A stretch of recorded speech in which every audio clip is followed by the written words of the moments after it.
Fairy tale. I can summon monsters at the starting. Chapter 41. As for the Magician Guild and these companions, to put it nicely, they were carefree and didn't hold grudges. To put it harshly, they were heartless. Once or twice was fine, but out of 10 requests, at least 6 would cause trouble.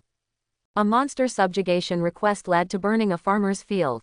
A mission to strike a black mage guild resulted in innocent people getting hurt in a downtown brawl, and 6 city blocks were destroyed. During an escort mission, they walked along and stripped in front of the female companions. Because of the inappropriate behavior of these Magician Guild companions, Makarov apologized, paid compensation, wrote self-criticisms, and listened to the council's criticisms time and again. These things had almost become the old man's daily routine in his later years. How could Laxus not despise this group from the Magician Guild? If Laxus were replaced by himself, he probably would be seething with resentment too. Just watching the anime, one might think all this was just a characteristic daily occurrence for the Magician Guild, but being in this world, and looking at it from a normal person's perspective, there were indeed problems. Ezreal had only been here for 2 months, but he had to admit that everyone in the Magician Guild was indeed quite good at causing trouble. Laxus, I can now understand why you dislike everyone in the Magician Guild so much. Ezreal picked up the teapot and poured Laxus a glass of water, soothing him before continuing, but you need to calm down now. The weather changes caused by your emotions are still intensifying. If this continues, you will cause panic among the citizens. Ezreal pointed out the window. It was clearly noon, and the sky had been bright, but now, outside the window, it was pitch black, with golden electrical flashes accompanied by the roar of thunder. Thick, inky black clouds enveloped the area where Han's restaurant was located and seemed to be expanding, with clear exclamations from onlookers on the street. Laxus's expression softened a little, as he seemed to realize that his sudden emotional outburst was very inappropriate. He closed his eyes, and after several deep breaths, the rampaging lightning around him disappeared, and the dark clouds outside also silently vanished along with the thunder. Magic is the power of the heart. Ezreal only now truly understood this saying. Such awe-inspiring magical power could be so easily controlled. No wonder Laxus looked down on Magician Guild members who always struggled to control their magic power. What terrifying strength, Laxus, Ezreal exclaimed from the bottom of his heart. He had originally thought he was close to S-class strength, but now he saw he was still far off. I don't want to hear any more nonsense. Tell me your thoughts on the Magician Guild. Laxus opened his eyes and spoke coldly. Ezreal was not bothered by Laxus's speaking manner. He had already figured out that this was a guy who was cold on the outside but warm on the inside. The Magician Guild is a bit too undisciplined. Everyone in the Magician Guild usually does only 3 things, Ezreal said, holding up 3 fingers. 1. Taking on requests. 2. Eating, drinking, chatting, and fighting. 3. The annual mage rank assessment. Besides these, there's nothing else. Personally, I feel that the Magician Guild has a high degree of freedom, which I like, but this has both good and bad aspects. The Magician Guild has no system for training mages. Everyone relies on taking on quests themselves, honing themselves and improving their strength through these quests. The Magician Guild also has no department specifically responsible for recruiting new members. I asked the master, and most Magician Guild members were either picked up or joined by chance. Ezreal shrugged, a wry smile on his face. I'm honored that I'm the only new member the Magician Guild has had in 7 years, but this isn't healthy for the Magician Guild. I think you must have noticed that there's a significant age gap among the Magician Guild members. Mikau and the others are generally about 50 years younger than the master, while Natsu and his group are about 20 years younger than Mikau. Such a large age span, with no new members joining in between, is detrimental to the Magician Guild's development. It's like an ancient building lacking new cornerstones, making it difficult to stand for long.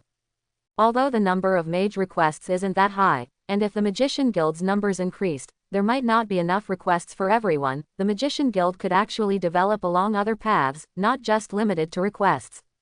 These are all my thoughts on the Magician Guild. What do you think? Ezreal poured himself a glass of water to clear his throat. He was a bit parched after speaking so much in one go. It was indeed the right choice to communicate with you, Laxus said after listening quietly, his expression finally softening completely. Fairy tale won't develop much if it continues like this, it might even get weaker and weaker. I have a plan, and I'd like to invite you to join me. Laxus's gaze was burning. In the Magician Guild Hall. Natsu had Happy on his head, and the boy and cat were picking suitable quests from the request board. On the first floor of the Magician Guild Hall, there were a total of 4 request boards, with 1 board each for A, B, C, and D class quests, though all the boards were placed together. Natsu, here's a quest. Happy pointed to a request slip on the B class request board. Happy, all of them are quests here. Natsu ignored him, continuing to stare wide-eyed, searching for a suitable subjugation or combat quest for himself. It's a request posted by Ezreal, look quickly. Happy tugged on Natsu's pink hair, turning his head towards the request slip, his small blue cat paw pointing to the client's signature at the end. On the white paper, the neat handwriting clearly detailed the quest content, which was clearly Myra's handwriting, who was in charge of reviewing quests. At the end, the signature was Ezreal's own handwritten name. Escort quest. Quest content. Protect client Ezreal on an exploration mission to the Magic Beast Mountains, Asgard.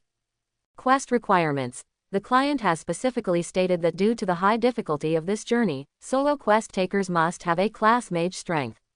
For group quest takers, the team must have no fewer than 2 B-class mages. Quest reward. 100,000 jewels plus 1 flying magic beast of B-class mage strength. Client. Ezreal. It's Ezreal's request. Natsu leaned in for a closer look, then sighed, too bad it's not a combat request, and I don't think I'd have any use for a flying magic beast. Ezreal's request. Marcus, with his green bowl cut, who was also checking the request board nearby, leaned over. My best friend needs help. I must take this quest so he can safely explore the Asgard mountains. Marcus was so moved he had tears in his eyes, not even looking at the quest reward, only staring at Ezreal's signature. Give it a rest, you just got promoted to B-class mage, and solo quests require A-class mage strength. Lackey rolled her eyes, walking over gracefully with Kaina's arm linked in hers. Neither of you is a match for Ezreal. When you two do a quest, who's protecting whom, really? Lackey, how about we team up for this one? Marcus rushed over, looking at Lackey with sincere eyes. He was only 1.5 meters tall, more than 20 centimeters shorter than Lackey, and his upward gaze looked a bit comical. You're too close, green-haired brat. I don't want to team up with you. Lackey punched Marcus, whose hair was almost brushing her chin, sending him flying. Then she shook her hand, let go of Kaina's arm, and continued, I've saved up a lot of money from missions recently, so I want to take a break. I just came to accompany Kaina to look at the requests. I don't really want to do any missions until next spring. I want to stay at the guild and help Myra, to soothe my tired mind and body. Her tone carried a hint of weariness and determination, clearly indicating she genuinely didn't want to take on any new tasks. Marcus picked himself up from the ground, rubbing the spot where he was hit. Though he winced in pain, he forced a brave face and said, all right, then I'll look for someone else. Natsu, do you want to take it? Marcus then asked Natsu. Natsu shook his head, saying with some regret, I actually really wanted to team up with you for this mission, but flying magical beasts are useless to me, the reward is too low, and it's not the kind of subjugation mission I'm good at. Natsu's magic is only good for destruction, not for protecting people. Happy stood on Natsu's head, his 2 little paws on his hips, adding quite righteously. Yes, Happy is right. Natsu nodded in strong agreement. Marcus also nodded, concurring deeply. If there was one thing you could say, when it came to destruction, Natsu was absolutely second to none in the guild. What's there to be proud of? Lackey was speechless. By the way, have any of you seen Ezreal these past few days? Marcus asked. Recently, there were fewer people in the guild. It was the last month before winter, and everyone was diligently taking on missions. With fewer people around, Ezreal, who usually showed up often, was easily noticed when he didn't appear. Natsu and the others exchanged glances, then all shook their heads. I think I haven't seen him since he fought Laxus the day before yesterday, Natsu mused, stroking his chin as he carefully recalled. Did he get injured during his fight with Laxus? Marcus guessed. If he was injured, with Yuumi around, he should have recovered by now, Happy interjected seriously. He got along well with the second talking blue cat in the guild, but Yuumi was too small, only half his size, and spoke very much like a child. Though Happy wasn't much older, he considered himself Yumi's senior and would even proactively bring Yuumi fish to eat and teach Yuumi how to speak. I saw him yesterday and said hello. He said he was about to go to the Asgard Mountains and was making preparations in advance, so he would be cultivating magic at home for the next few days. Kana, who had been silently looking at missions, replied at this point. He really is diligent, no wonder his strength has improved so quickly. He's completely different from when he first arrived, practically a male Urza, diligent and hardworking, Lackey exclaimed. That's true, Ezreal has improved incredibly fast, Natsu isn't even a match anymore. Happy and Natsu nodded seriously. Happy, let's go find a subjugation mission quickly. We also need to rapidly increase our strength and then go fight Ezreal again. Natsu's eyes blazed with fire. With Happy on his head, he rushed towards the A-class mission board with gusto. Maybe he'll be like Urza and be able to take the S-class exam in a few years. Marcus was so excited that tears welled up in his eyes. He truly is my best friend, he inspires me to improve. I must practice harder to catch up to Ezreal's pace. Then you'd better work hard and fast, otherwise, with Ezreal's rate of progress, he might pass the S-class exam next year. Don't be a B-class mage by then, Lackey mercilessly retorted. Hey, that's true. Marcus lowered his head in dejection. Kana, standing nearby, her hand trembled slightly, and her eyes dimmed a little. Kana looked at the mission reward section, where, in addition to the 100,000 cash reward, a B-class mage level flying magical beast was specially bolded. She wondered what she was thinking. I'll take this mission. Kana took down the escort mission from the mission board and shook it in her hand. Kana, you're also a B-class mage, you can't take it alone. Mira won't let you accept it during the review. Lackey pulled her friend's arm and shook it, reminding her. I know, that's why. Kana nodded, then looked at Marcus and asked, Hey, green-haired brat, want to team up? Call me Sandstorm Marcus. That's the nickname Ezreal gave me. Marcus jumped up and shouted. Okay, Sandstorm little green hair, want to team up? Kana and Lackey exchanged glances, rolling their eyes in unison. Okay, Marcus cheered up, lowering his voice, Sandstorm will devour everything. Sounds impressive, right, Sandstorm? Kana and Lackey were speechless. So, the nickname was more important than the name, huh? At 11 o'clock at night, the night was deep, and all sounds were hushed. The entire world seemed to be swallowed by darkness, with only faint moonlight filtering through the clouds, casting a silver glow. A cool aura permeated the air, causing a slight chill. The city streets at night were exceptionally quiet, with sparse vehicles and few pedestrians. Trees lined the streets, standing silently, their branches and leaves swaying gently in the breeze, making a faint rustling sound.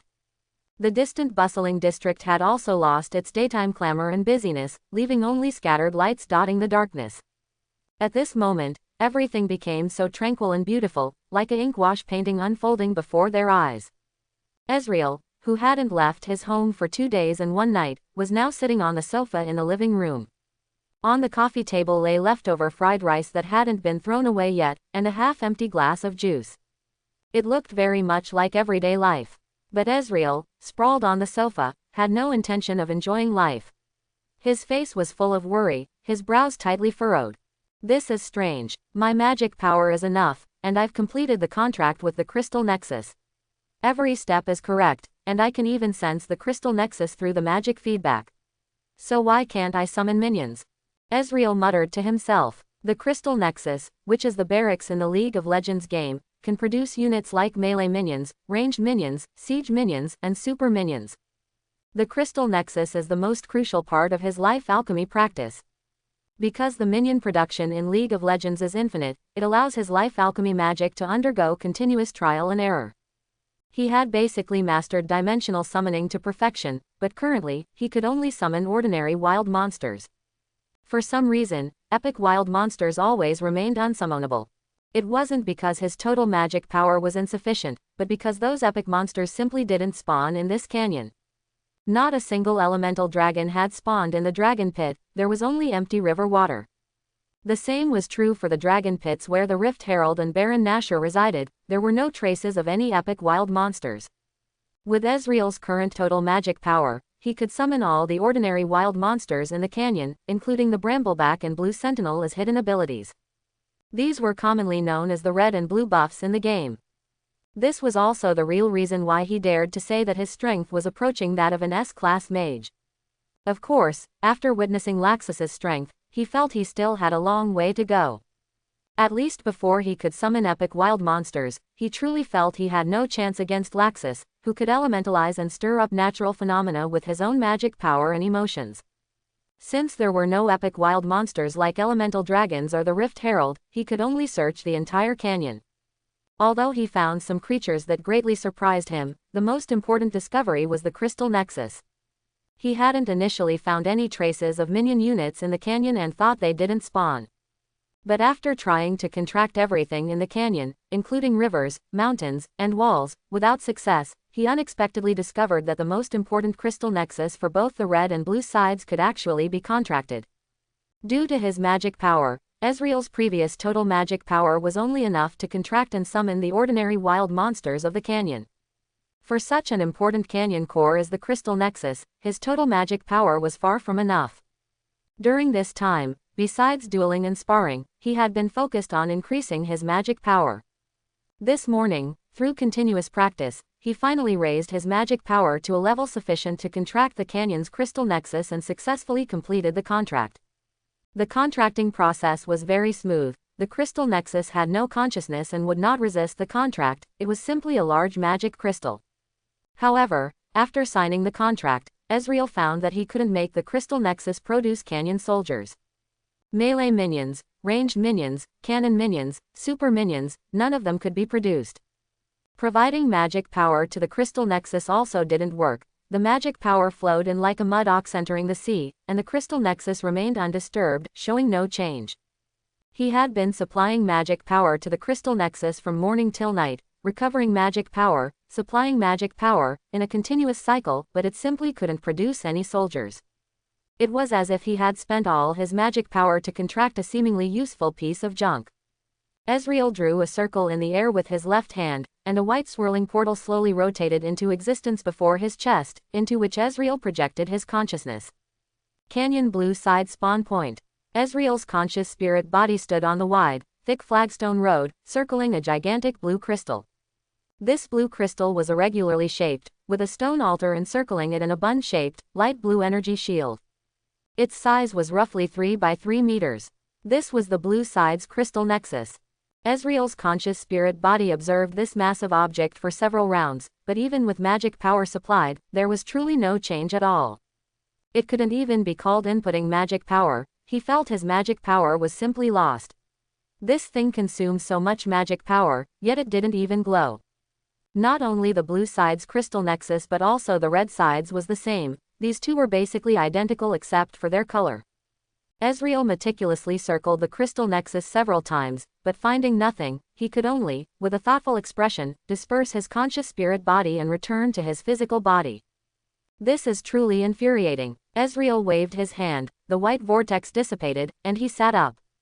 He felt so frustrated. He was hungry. He had only eaten a few bites of egg fried rice all day, spending the rest of the time supplying magic power to the crystal nexus. The reason for his persistence was that he actually had a theory. Since the crystal nexus could be contracted, it must have its intended purpose. The inability to produce minions was likely due to certain conditions. The first thing he thought of was magic power. It was very likely that the crystal nexus required immense magic power to produce soldiers. Because, in the game, the eyes of these minions glowed, with red and blue lights being quite distinct. When walking, melee and ranged minions also didn't use their feet, floating about 10 centimeters off the ground, moving by means of magic power.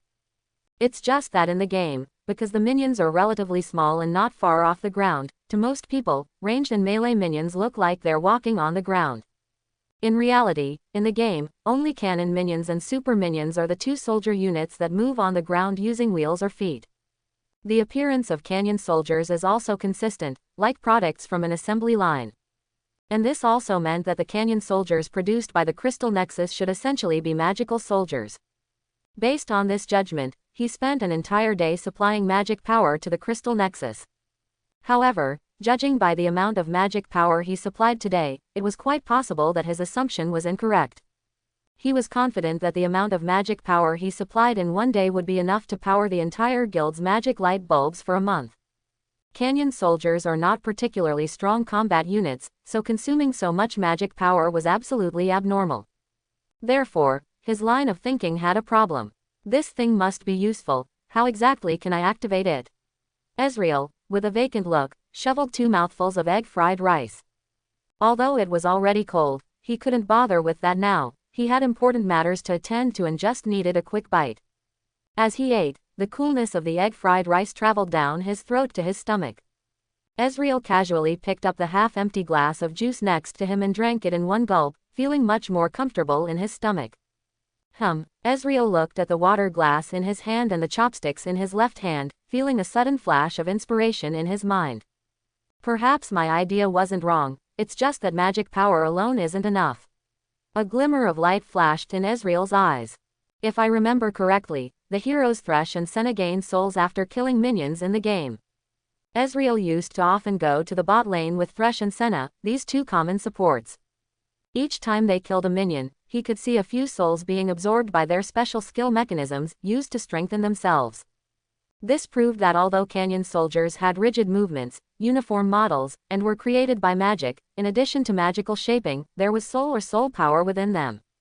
So Ezreal's thinking was correct. To activate the Crystal Nexus to produce Canyon soldiers, he indeed needed to provide magic power, but it couldn't be just magic power, it also required the support of soul power.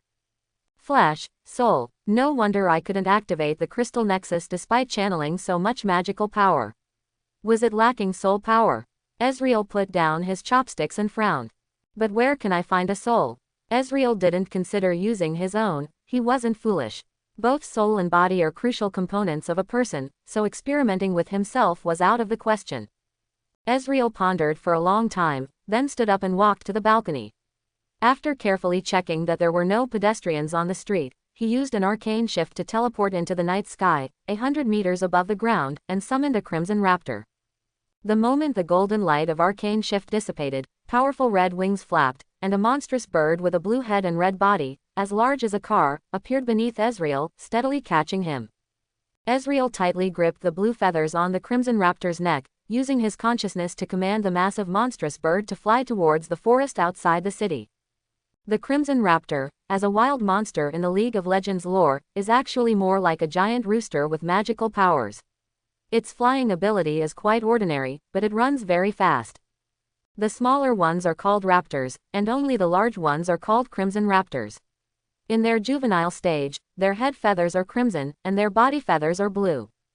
As adults, the colors reverse. Their head feathers turn blue, and their body feathers become crimson. These creatures, originally only skilled at running around on the ground like ostriches, had their size further increased and their flying ability significantly enhanced after being summoned and boosted by the Explorer's Gauntlet. 5 small raptors can perform short-distance, low-altitude flights. And the greatly enlarged Crimson Raptor can perform long-distance, high-altitude flights with its huge and powerful wings, and its speed is also decent. Riding the Crimson Raptor, Ezreal soon arrived at the forest outside the city. This forest is vast, but no magical beasts live within it. The reason is simple. First, it's too close to Magnolia, and the magical beasts in this forest were long ago dealt with by the city guards as a preventative measure. Furthermore, Grandma Perliusica lives in seclusion deep within the forest. To provide a safe environment for this honorary consultant of the Fairy Tail Guild, who only uses healing magic and has virtually no combat ability, the Fairy Tail Guild has basically cleared out all magical beasts and even large predators that could threaten Perliusica throughout the entire forest. Now, the large animals remaining in this forest are only docile creatures like great horned deer, macaques, and koalas, as well as ecological predators like foxes and forest wolves, which are about the size of dogs. Ezreal controlled the Crimson Raptor to land on the ground, then dismounted with a flip. Under the night sky, the forest was filled with the chirping of insects and birds, rustling sounds came from within the woods, and the autumn wind made the leaves rustle, while dry leaves swayed back and forth on the ground. The bright moon hung high, but its light was mostly blocked by the dense branches of towering trees. Scattered moonlight pierced through the tree trunks and leaves, falling into the forest, making it look eerie and desolate. Ezreal spread his hands, channeling his magical power, and from his center, opened 8-dimensional portals. White vortices stood in the air, initially only fist-sized, but as they slowly rotated, they grew larger and larger, emitting increasingly bright white light, finally expanding to over a person's height before stopping. Heavy breathing sounds came, and along with them, a chilling malice emerged. A massive purple two-headed wolf, with its mouth agape revealing a mouthful of stark white fangs, silently stepped out of the white vortex. Behind this two-headed purple wolf, two slightly smaller gray wolves, comparable in size to wild oxen, appeared, one on its left and one on its right. The three giant wolves walked, their massive bodies making no sound whatsoever, and their 4 pairs of eerie green eyes were particularly striking in the darkness. Immediately following, from an adjacent white vortex, another group of 3 giant wolves emerged. Then, from 2 more white vortices, purple poisonous gas billowed out, and then green-skinned marsh frogs, as massive as land tanks, slowly lumbered out. 12 crimson raptors stood silently behind Ezreal, their wings folded, their fiery red eyes like 12 pairs of red light bulbs, eerie and chilling. Further in the distance, 2 ancient Krugs, about 4 meters tall and as massive as small hills, with bodies made of grayish-white rock, stood in the night, leading their smaller, 2-meter-tall Krug sons. As these massive and imposing summoned beasts appeared, the surrounding insect chirps quietly ceased, and even the autumn wind seemed to weaken. Dimension. Magic Share. Amaterasu. Sunshine Arrow. Life Alchemy. Soul Shaping. Ezreal held his left hand in a sword finger gesture against his chest, his eyes briefly glowing golden. The summoned beast's eyes also flashed with the same golden light, indicating that his magic share was complete. Then, Ezreal issued a command to the group of summoned beasts: hunt all non-humanoid animals within a 10-kilometer radius. At Ezreal's command, these large creatures began to run wildly. Their fierce and primal aura was fully exposed.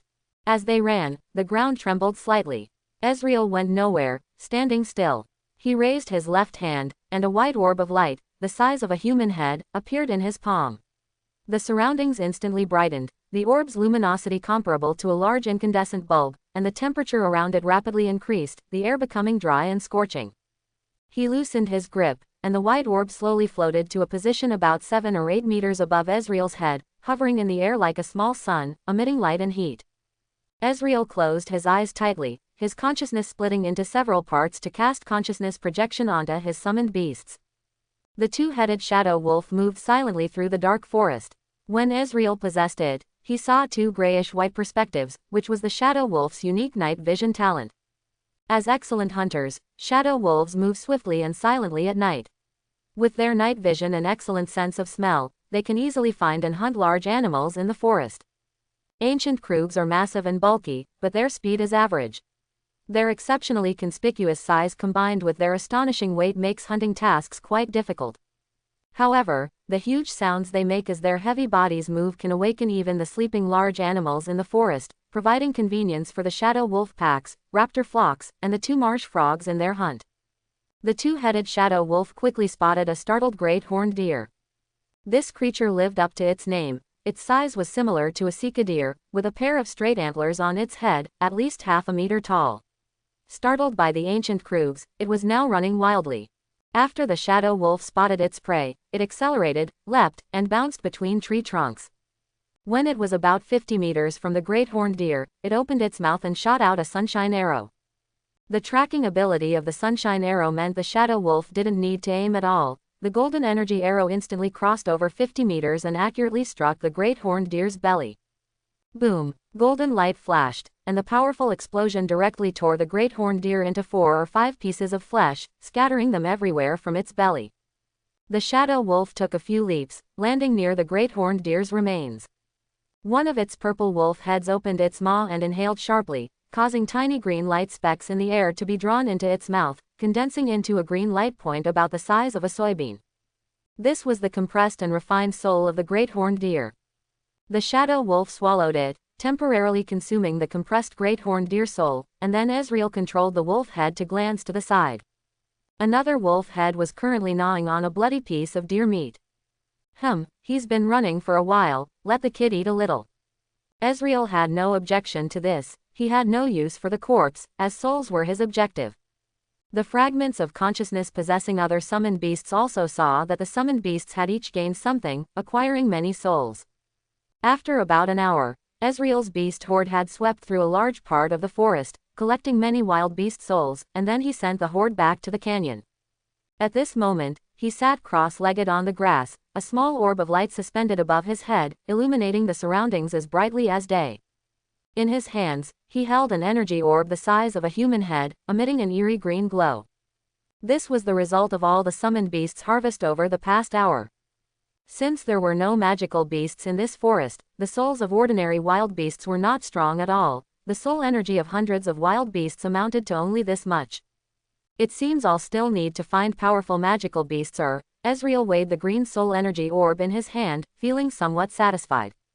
It's a bit little, but it's enough for experiments. Ezreal drew a circle in the air with his right hand, and the air began to twist. A fist-sized white vortex appeared in the air, slowly rotating clockwise and expanding until it reached a person's height before stopping. Ezreal tossed the soul energy orb into the white vortex, and his consciousness spirit body followed suit. Above the canyon, Ezreal's consciousness spirit body appeared above the canyon, with the recently discarded soul energy orb at his feet. Through conscious control, Ezreal evenly divided the energy orb in half down the middle. One half transformed into green flowing light and flew into the blue team's crystal nexus, while the other half flew into the red team's crystal nexus. And as the soul energy combined with the red and blue crystal nexus, the previously unchanging crystal nexus actually began to slowly rotate, simultaneously emitting a faint glow. Accompanying the rotation of the crystal nexus, the canyon soldiers, which Ezreal was exceptionally familiar with, began to emerge from it. The overall appearance of the two sides' minions was not very different. The most significant distinction was their clothing color, one red and one blue, and their weapons were also slightly different. The minions were about 80 centimeters tall, roughly the size of a small child. The red team minion wore a red hooded jumpsuit, held a diamond-shaped hollow diamond rock shield in its left hand, and a small single-handed stone axe in its right. Its face only had a pair of small red eyes, with no other facial features. Its lower body was covered by red clothing, with no visible legs, floating about 10 centimeters above the ground as it moved forward.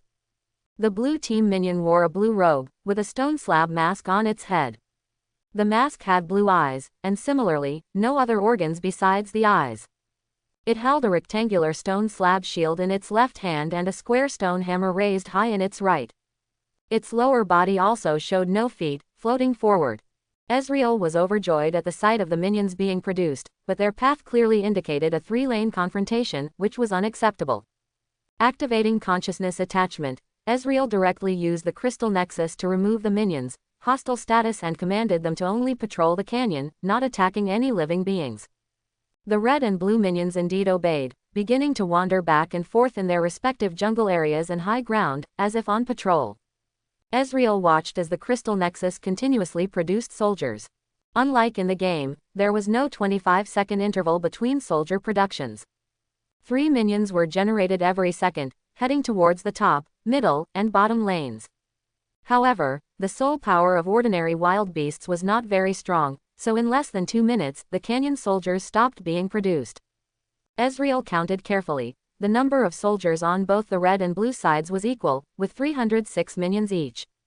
Moreover, these minions were all melee soldiers. There were no ranged soldiers, siege minions, or the most powerful super minions. Ezreal understood this. Ranged soldiers carried magic wands and could use simple energy projectiles for attacks, not to mention siege minions and super minions. It was completely unrealistic to summon these combat units with the magic-less souls of these wild beasts. Ezreal had anticipated this. To be able to summon a total of 612 melee minions in less than 2 minutes, he was already very satisfied.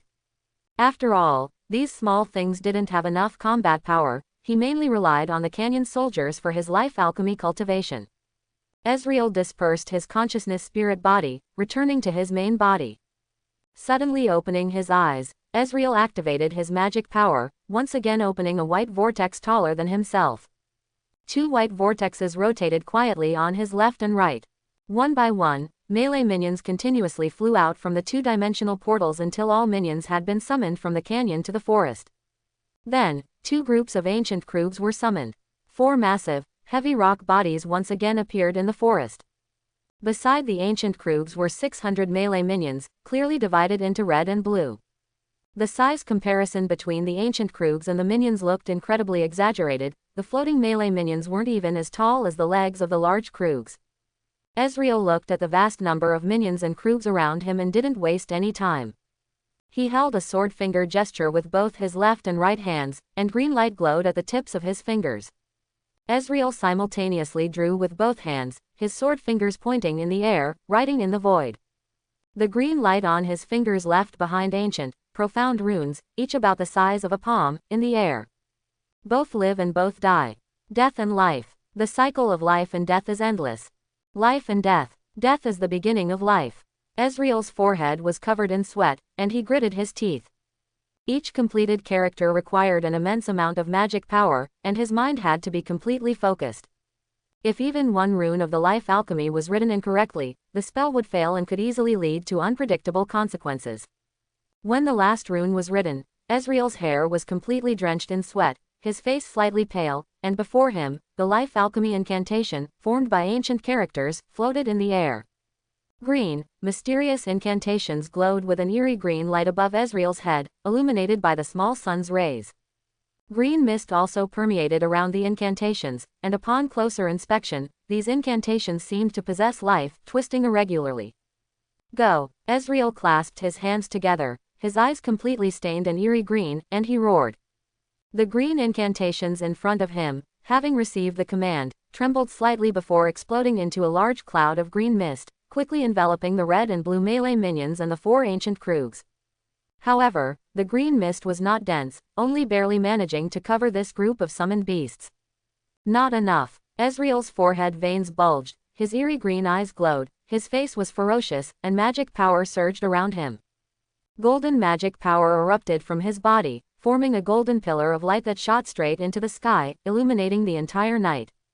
The birds and beasts in the forest were once again intimidated by such immense magic power, scattering in fright. Success or failure hinges on this one move. Ancient Krugs, embrace your new life. Life alchemy. Activate. Inside the golden pillar of light, Ezreal's figure was completely obscured and covered, his voice emerging deep and solemn, with a strong echo, as if dozens of Ezreals were shouting in unison. An eerie green light appeared from within the golden pillar, then rapidly ascended, turning the entire pillar from golden to green. A rich life aura emanated from the now green pillar of light, but it seemed extremely unstable. The formerly straight pillar was now shaking and twisting. Within a few seconds, the green pillar of light exploded, and surging green mist completely obscured an area of 100 meters. Beneath the thick fog, Ezreal gasped for air, the sweat on his body having been evaporated by the accompanying high temperature during the magic power explosion. His magic power and stamina had both dropped to their lowest point. I underestimated these guys. I thought 1/5 of my magic power would be enough to complete the alchemy, but I didn't expect it to require all of my magic power. Next time, I still need to kill some creatures beforehand and extract their life force as casting materials. Directly converting magic power into life force consumes too much. Ezreal sat on the ground without any regard for his image, surrounded by thick green mist, unable to see what was happening inside. However, relying on the dimensional contract's perception, he could confirm that the red and blue melee minions were disappearing one by one, while the aura belonging to the ancient Krugs was growing stronger and stronger. The thick green mist lasted for about half an hour, finally beginning to gather in 2 locations. The converging mist formed 2 4-meter-high green mist masses, and the more than 600 red and blue melee minions had already vanished. Not long after, the center of the 2 massive green mist spheres began to rotate, and a vortex appeared in the very middle, as if there was a vacuum cleaner inside the mist spheres. Within a few tens of seconds, all the mist was absorbed and condensed by the vortex, revealing 2 tall stone warriors. These 2 stone warriors were about 3.3 meters tall, with very robust and sturdy physiques, composed entirely of a gray color, similar to limestone carvings, with clear muscle contours and facial features. The stone warrior on the left had bright red eyes and a fierce face. His left hand held a huge round stone shield, wide enough to be nearly a round table, and his right hand tightly gripped a short-handled stone axe. While called a short-handled stone axe, that was from the stone man's perspective. To an ordinary person, it would definitely be a giant axe, about 1.7 meters long, with a broad axe blade at least 90 centimeters wide. The stone warrior on the right had azure blue eyes and a solemn, rigid face. His left hand held a 2-meter-tall rectangular shield resembling a stone door, and his right hand held a 2-meter-tall square stone hammer. The hammerhead was enormous and very rough, looking like a suitcase-sized block of limestone with an irregular stone pillar growing out of the middle. And the stone warrior lifted this rock block with the stone pillar. Ezreal stood up and walked a few circles around the two stone warriors, inspecting them carefully before nodding with great satisfaction. Not bad, finally got rid of that trash Krug form from before, now they look much more pleasing to the eye. Ezreal placed his palm on the red stone man's thigh, sensing the magic power intensity of these two stone warriors, and was very pleased. They have the magic power level of AC class mage, that's good. It's a decent improvement to gain this much by absorbing the little Krugs and the valley minions. Ezreal patted the big guy with satisfaction. The summoned beasts he could summon in the valley now. The weakest were these two groups of ancient Krugs, their internal magic power was very low, their strength was also very weak, and their attack methods were singular, mostly relying on their massive size to ram enemies or simply to absorb damage. If classified by mage strength, ancient Krugs were equivalent to ordinary magical beasts, barely qualifying as rank D magical beast. Slightly stronger were the shadow wolves, they had keen senses, were good runners, agile, and had amazing stamina. Although they didn't know any magic, their vitality was tenacious, and they were very flexible in combat. The shadow wolves' strength was a bit stronger than the Krugs, belonging to the standard rank D magical beast. Next were the Crimson Raptors, they were different. Although their physique was not as robust as the previous two, making them relatively squishy, they had more internal magic power and naturally possessed a fireball magic. Their running speed on the ground was no slower than the shadow wolves, and they could also fly. The small raptors' strength was steadily comparable to the ancient Krugs, and with their astonishing flying speed and long-range fireballs, it was incredibly easy to wear down the slow-moving and monotonously attacking ancient Krugs without taking damage. The larger Crimson Raptors were even stronger, reaching rank C magical beast level. Although they only spat fireballs, their flying speed was extremely fast, making them difficult to hit with ordinary attacks. As for the marsh frog, it had abundant magic power and a massive physique. It appeared somewhat clumsy, but its jumping power was astonishing, leaping 7 or 8 meters with ease, possessing an agility and speed that sharply contrasted with its body. It was also amphibious, could swim, and was even faster in water. It also came with highly corrosive venom and new 2 types of magic, a wide-range toxic smoke attack and a single-target venom projectile. Its strength was very good, and due to its corrosive venom, it was very difficult to deal with, having AC plus rank magical beast level according to classification. The strongest were the Brambleback and the Blue Sentinel. Although Ezreal had never summoned these two in front of others, their strength was very impressive. Each had beneficial magic. One restored mana and provided increased magic resistance, while the other restored health and made attacks imbued with fire magic. The Brambleback possessed innate fire magic and plant magic. The Blue Sentinel possessed innate earth magic and very powerful magic resistance. Their strength firmly placed them at the B-class mage level, and they were kept hidden as a trump card. Come on, show me what you've got. Let's see if you have any new changes beyond just your appearance.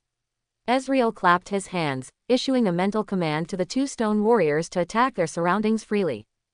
The two stone warriors immediately sprang into action, their eyes flashing with red and blue light respectively, and then their massive rocky bodies began to tremble. Following that, their bodies started to split, and one by one, identical stone men with red and blue eyes appeared. Each of the two stone men split into 9 identical copies of themselves, with perfectly consistent build, weapons, and appearance. They were exact replicas. 10 red-eyed stone warriors, each wielding a shield and a stone axe. 10 blue-eyed stone warriors, each wielding a shield and a stone hammer. The 20 stone warriors each picked a direction and ran with astonishing speed. The ground trembled, dust flew, and they swung their stone axes or hammers, beginning to destroy everything in their line of sight. A towering ancient tree, as thick as a man, was easily severed by a single strike from a red-eyed stone warrior wielding an axe, crashing to the ground. The fallen ancient tree kicked up a cloud of dust, and then a stone man with a stone hammer ran over. He swung his massive stone hammer, smashing the fallen ancient tree into 2 pieces with another strike, then furiously pounded the broken tree, reducing it to a pile of fragments in a few seconds. The other stone men also cooperated tacitly. The axe-wielding stone men were responsible for felling trees, and once a tree was down, the hammer-wielding stone men smashed it into splinters. There were also hammer-wielding stone men who broke an ancient tree in a single blow, and the fallen tree was then chopped into segments by the axe-wielding stone men. In just over 10 seconds, most of the surrounding trees had fallen, clearing an open space the size of a basketball court. Stop, Stop, stop. That's enough. That's enough. Ezreal had been watching with great interest until the open space around him grew larger and larger, and more wood chips flew through the air. He quickly called for them to stop. The 20 stone warriors received the command and immediately halted their actions. Some, who had just begun to swing their axes or hammers, also stopped abruptly and then slowly retracted their movements. After stopping, these stone men began to tremble, like magnets attracting each other, and started to merge. 2 or 3 seconds later, only one red-eyed stone warrior and one blue-eyed stone warrior remained, walking back to Ezreal with heavy steps. Ezreal looked at the large cleared area around him, the mess, and the flying wood chips. He shook his head, a little troubled. It really is, when in Rome, do as the Romans do. How did this destructive behavior become contagious? I wonder if I've been infected by those troublemakers. Natsu, Gray, Urza, I'm talking about you. Oh well, Earthland doesn't have forest protection laws anyway. Ezreal shrugged indifferently, then turned to look at the red and blue warriors standing on either side of him. The splitting magic has been significantly enhanced. It can split into 9 duplicates, so counting the original, that's essentially 10 lives. The duplicates are as strong as the original, all C-class monster strength. Their rocky bodies have good destructive power and very impressive defense. However, the magic power in their bodies is only 1/10 of the original, but that's fine. Since they don't cast magic, less magic power doesn't matter. The defense and attack power of their rocky bodies won't decrease, close quarters brawling is enough. Their speed has also increased. They can now move at about 50 or 60 miles per hour in a car, finally getting rid of their previous snail's pace. Ezreal nodded. For such a large, stone-made body, this speed was quite good. Overall, it's a successful life alchemy. Ezreal was very satisfied, then continued, I'll call you Red Warrior and Blue Warrior. From now on, you'll be the tank style, and later I'll find more high defense rock materials or crystals for you to merge with several times. Once I master life alchemy to the point where I can infuse magic into living beings, I'll arrange some crowd control skills for you, and then it'll be perfect. You guys take the damage up front, and I'll be behind, spamming skills, perfect. Ezreal briefly envisioned the future, clapped his hands happily, then waved his hand, and the red and blue warriors disappeared as if erased, returning to the rift. Next up, fusion time. Come out, Shadow Wolf, Crimson Raptor. Ezreal spread his hands, opening 4-dimensional summoning gates again, with white energy vortexes appearing beside him. Following that, 6 Shadow Wolves and 12 Crimson Raptors emerged from the white vortexes, their eyes wary and full of malice, closely surrounding Ezreal. Ezreal clasped his hands together, and a ghostly green mist, shaped like flames, ignited his palms. His eyes also glowed with green light. Life alchemy. Before he finished speaking, a thick, ghostly green mist emanated from Ezreal's palms, rapidly spreading out to envelop the 6 Shadow Wolves and 12 Crimson Raptors. This time, the green dense mist lasted even longer than before, about 4 hours. And this time, within the dense mist, the screams of shadow wolves and the howls of raptors could be heard, interspersed with the occasional sound of bones cracking. In the dark forest at night, the continuous screams and howls, accompanied by the whimpering autumn wind, were incredibly eerie. Ezreal's magic power couldn't sustain such a long life alchemy, so after maintaining the magic output for about an hour, he activated magic sharing. This was one of the 3 core auxiliary magics recorded in the dimensional summoning spell. The purpose of magic sharing is to forcibly extract magic power from magic-based living beings that have signed a contract with the summoner for the summoner's use. As long as the extracted magic power does not exceed the summoner's body's limit, there is virtually no risk. However, if it exceeds the range the caster's body can contain, it will lead to an explosion and death. This magic, to a certain extent, compensated for Ezreal's inherent lack of magic power. Before his own magic power was completely consumed by life alchemy, Ezreal transferred all the magic power from the Blue Sentinel and the Brambleback, who were in the rift, as well as the red and blue warriors he had just modified through life alchemy, to himself. Under the immense magic power boost, the green mist released by Ezreal became increasingly dense, almost coalescing into a green cloud. Within this green cloud, nothing could be seen, not even screams could escape. Before the magic power of the Blue Sentinel, which had the most abundant and strongest sustained magic power, was depleted, Ezreal finally completed this life alchemy. The cloud-like green mist gradually thinned, slowly being absorbed by the creatures within it. As the mist faded, Ezreal, standing quietly in place, and 6 massive monsters revealed themselves. They were 6 giant wolf demons, at least 2 meters tall and nearly 5 meters long. 6 purple giant wolves, with a pair of crimson wings on their backs, had shoulder heights of 2 meters. Raising their massive wolf heads, they reached nearly 2.5 meters, and were currently obediently crouched on the ground. Their wings were 70% similar to those of a crimson raptor, but more robust and powerful. Each wolf's eyes were an eerie green, and the tips of their foreclaws were sharp and pointed like eagle talons, looking more like 10 short knives growing from their limbs. Ezreal slowly opened his eyes, lowered his hands, and looked at the newly modified summoned beast. It was a wolf-type demon beast, refined by fusing the Crimson Raptor and the Shadow Wolf. Ezreal named it the Crimson Feathered Demon Wolf. Taking a few steps forward, Ezreal placed his hand on the back of one of the Crimson Feathered Demon Wolves, sensing the magic power within the newborn demon wolf. Very good. 12 Crimson Raptors perfectly fused with the Shadow Wolf. Their strength is at the level of a C+ class monster, Ezreal said, retracting his hand with satisfaction, then gave an order. Show me your new abilities.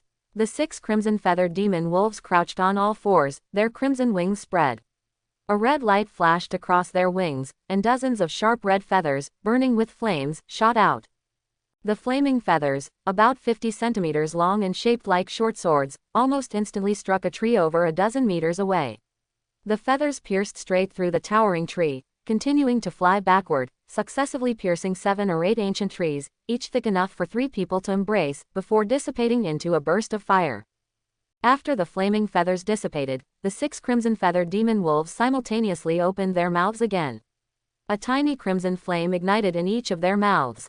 The flames grew with the wind, almost instantly expanding to the size of a basketball. The 6 demon wolves exhaled sharply, and 6 crimson fireballs shot out, flying into the forest. The trees, already pierced by the flaming feathers, suffered again. The 6 seemingly small crimson fireballs, however, carried a powerful explosive effect. Upon touching the bark of the trees, they immediately exploded. The intense explosion instantly cleared a forest area with a diameter of over 10 meters. All trees, grass, and stones were incinerated by the high-temperature flames, leaving the ground scorched black. Having completed all this, the 6 demon wolves spread their wings, flapped them gently, and flew directly into the air. The 6 demon wolves flew into the sky, their crimson wings fully spread to a length of nearly 5 meters. Their flight speed was even more astonishing, resembling crimson-purple specters in the night sky. Ezreal estimated the crimson-feathered demon wolf's speed to be close to 150 miles per hour, faster than cars speeding on a highway. As they flew, crimson flames began to burn on the feathers of the 6 demon wolves. The bright fiery feathers illuminated the night sky, and their speed instantly doubled. At such a speed, Ezreal could barely see anything but afterimages with his naked eye. Alright, it has integrated the fireball magic of the Crimson Raptor, with explosive properties. The power is good, approaching the level of B-class magic. It gained a flaming feather attack magic, with a standard C-class power. And an acceleration magic that can cover its wings with flames to double its speed. From its current performance, its actual combat strength is even above that of the marsh frog. Ezreal was very satisfied with the performance of the 6 demon wolves. With a wave of his hand, the 6 crimson-feathered demon wolves immediately stopped, extinguished the flames on their wings, and slowly landed on the ground. Ezreal leapt onto one of the demon wolves. The crimson-feathered demon wolf was enormous. After mounting it, Ezreal could even lie completely on its back. And once on its back, he realized that the demon wolf's fur emitted a faint warmth, like an electric blanket. He lightly patted the wolf's head, and the giant demon wolf beneath him immediately understood, spread its wings, and carried Ezreal straight into the clouds. Riding on the back of the crimson-feathered demon wolf, Ezreal felt the scenery on both sides rapidly receding, and the strong wind in his face forced him to squint. After flying a few circles in the air, thoroughly experiencing the demon wolf's speed, Ezreal happily controlled the demon wolf to land. Then, with a wave of his hand, the figures of the 6 demon wolves slowly faded until they disappeared, returning to the canyon. Although it was a last resort for the journey to the Asgard Mountains, the crimson-feathered demon wolf's strength is indeed impressive. In the future, I can develop them in this direction. It would be best to find some powerful aquatic magical beasts to increase their underwater breathing and combat capabilities, making them more versatile. Ezreal glanced at the clearing just blasted open by the crimson-feathered demon wolf's fireballs. A golden light flashed in his eyes, and the crimson flames still burning on the ground were silently extinguished. After eliminating the hidden danger of the burning forest, a thoughtful expression flashed in Ezreal's eyes. Fusing the Shadow Wolf and the Crimson Raptor was not Ezreal's original development path, but in terms of combat power, the unmodified ancient Krugs and these two types of wild monsters could not play any role in combat. Their magic power was low, their abilities were singular, and they had no potential for growth. Without modification through life alchemy, they would be practically useless in real combat in a dangerous place like the Asgard Mountains. Only the marsh frog was barely sufficient. Therefore, modification and enhancement were urgently needed. The two groups of ancient Krugs were completely unusable without modification, utterly useless. After modification, their strength indeed significantly increased. After absorbing the canyon melee minions, they gained a humanoid form, with enhanced movement speed, attack power, and defense. Their splitting magic also improved, with 9 split bodies plus the main body equivalent to 10 lives, making them quite good frontline tanks. As for the fusion of the Shadow Wolf and the Crimson Raptor, this was Ezreal's last resort for the journey to the Asgard Mountains, according to his original plan. Ezreal had intended to develop the Shadow Wolf into a semi-tank warrior, increasing its melee capabilities, supplemented by some dark magic or blood magic to enhance control and recovery, thus perfecting its combat system.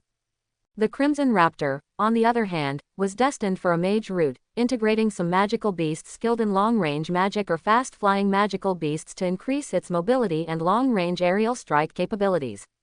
It would perform air-to-ground strikes, evading most damage with its astonishing flight speed, serving as a high-altitude magic artillery platform. Finally, adding the marsh frog, the modification and enhancement of this poisonous toad were planned to cultivate it as a mage tank that applies negative effects to enemies. He would increase the marsh frog's defense and various negative magic spells, such as paralysis, weakness, slowness, and stun, to help other summoned beasts weaken enemies, thereby achieving victory more easily in battle. If his plan progressed, once he completed these enhancements, he alone, with these wild monsters, would be enough to enter the S-class mage ranks of the guild. As long as his opponent wasn't a cheater, any ordinary mage facing him would surely meet their demise. However, the imminent journey to the Asgard Mountains forced him to temporarily change his plans. He had to temporarily fuse the Shadow Wolf pack and the Crimson Raptor to boost their combat power first. If this trip went smoothly and he could obtain magic sealing stone materials to enhance the red and blue warriors, he would separate these two types of wild monsters upon his return. The next day, at 9 in the morning, in the Fairy Tale Guild Hall. The spacious hall was empty of customers at the moment. Ezreal was leisurely sitting at a table by the window, leaning on the table, sipping iced red tea through a straw. Sunlight streamed through the window, casting a warm glow on him. Mira, holding a clean rag, was wiping the adjacent table while chatting with Ezreal. "Easy, for your first mission, going to a dangerous place like the Magic Beast Mountains, are you really sure it's okay?" Mira's tone was full of concern. "For Viscount Shahar's 500,000 reward, I'll do my best." Ezreal gently shook the cup in his hand and said with a smile, "Mira, don't worry too much, my strength is quite good. I never doubt the strength of my comrades. Everyone in the guild is well aware of your recent power increase, but sometimes, people grow arrogant because of power." Mira's hand trembled, and she stopped her actions, walking over to Ezreal and saying seriously, "The Asgard Mountains have complex terrain, a primitive and harsh environment, and many magic beasts, some of which can even threaten S-class mages. For hundreds of years, few have ventured there, and one wrong step could lead to a dead end. You have income from selling Hextech products. While 500,000 is a lot, it's not worth such a great risk for you. You are more opinionated, rational, and calm than most of our comrades in the guild. I don't want to pry into what you're really going there for." Mira stared intently into Ezreal's eyes, her expression strange, with sadness mixed with concern. "Come back alive." When she said this, Mira's expression was somewhat dazed, and sorrow seemed to spill from her eyes. Noticing that Mira's emotions were a bit off at the moment, Ezreal could roughly guess the reason. He nodded and replied seriously, "I do have a reason I must go. Don't worry, I won't lose my life there." Ezreal stood up and walked to the counter. He poured a glass of ice water for Mira, patted her on the shoulder, but offered no other comfort. At this moment, Mira had just lost her younger sister, Lizanna. Although Lizanna was alive and well in another dimension, the siblings didn't know that. In this parallel world of Azeroth, Mira and Elfman also lost their younger sister, and it was forever. Lizanna, currently in another dimension, could provide some comfort to the siblings who had truly lost their sister. Anyway, in 2 years, the Azeroth chapter would begin, and Lizanna would return. Ezreal wasn't planning on spoiling anything regarding this matter. Let the kind Lizanna comfort her older brother and sister in the other dimension during these short 2 years. Mira took the water glass, sipping slowly, her eyes somewhat vacant and hollow. Ezreal remained silent, finding a corner to continue sitting. Just then, the guild's main door was pushed open abruptly, and a flurry of footsteps approached. Marcus strode in, full of vigor. His usually neatly combed green bowl cut was slightly disheveled, and his usual crisp purple suit was gone, replaced by a comfortable black tracksuit, with a pair of light athletic shoes on his feet. "Easy, I'm here," Marcus shouted, walking towards Ezreal. Ezreal looked up and greeted him with a smile. "Hey, Marcus, you look very different today." "Just average." Marcus walked to the table, sat down, picked up the cup in front of Ezreal, took a big gulp, and then said, "This is for ease of movement, you know. The Asgard Mountains aren't a place to wear formal attire." "Then why do you have to wear formal attire to drink at the guild? Is it that formal?" Ezreal joked with a smile. "Of course, I want to be cooler than Loki." Marcus lifted his chin. "That might be a bit difficult." Ezreal mercilessly struck him down. Mira listened to them joke, her mood having calmed down considerably. She looked at Marcus and said with a smile, "Marcus, you've taken on the mission to protect EZ. Don't take it lightly." Marcus patted his chest confidently and said, "Don't worry, Mira, with me around, EZ will be fine." The three continued to chat, their conversation still revolving around the dangers of the Magic Beast Mountains and the current mission. Not long after, a clear voice rang out in the guild hall. "Oh, you two are so annoying, you came so early. Didn't we agree to leave at 9:30? This makes me look bad for arriving right on time." Everyone looked in the direction of the voice, only to see Kena, dressed in a brown windbreaker, gray trousers, and a pair of thick, short boots, bundled up tightly, walking quickly towards them. Her usually messy black hair was tied into a high ponytail, swaying with her steps. Ezreal said righteously, "We clearly said to meet at 9, you're half an hour late." Marcus was stunned for a moment and asked, Is that so?" Kena's expression froze. She patted her forehead and said uncertainly, "Did I drink too much yesterday and misremember? I thought Mira said 9:30. "No, it was 9:30. Mira smiled, exposing Ezreal's joke. "Die, you old hag." Seeing Ezreal chuckling to himself, Kena immediately jumped up with a flying kick, but Ezreal nimbly dodged it. Marcus, completely disloyal, hid beside Mira, afraid of being caught in the crossfire.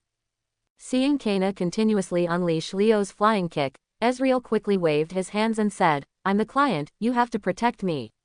Hitting me violates the guild's mage code of conduct." Kena stopped her playful attack upon hearing this, huffed, "I'll spare your miserable life. Thank you for not killing me." Ezreal scurried to the guild entrance. Ezreal said with a smile, "All right, Kena, everyone's here, let's get ready to go." Marcus and Kena both nodded, and the three walked together towards the guild entrance. Stepping out of the guild hall, the street was bathed in bright sunlight. Ezreal stopped, raised his left hand, and snapped his fingers. The sapphire on the back of his hand glowed blue, and 3 fist-sized white vortexes appeared in front of him, then rapidly expanded in the wind, transforming into human-height white energy vortexes that slowly rotated. A fierce aura emanated from the dimensional summoning gates. 3 large purple-crimson feathered demon wolves, flapping their fiery red wings, burst out, flew 2 circles in the sky, then slowly folded their wings and landed, quietly lying beside Ezreal. "Ah, monsters, magic beasts in the city. Go quickly to Fairy Tail and ask for a mage. Get lost, these are Fairy Tail mages. That young man is a summoner. Oh, then it's fine, he's really handsome."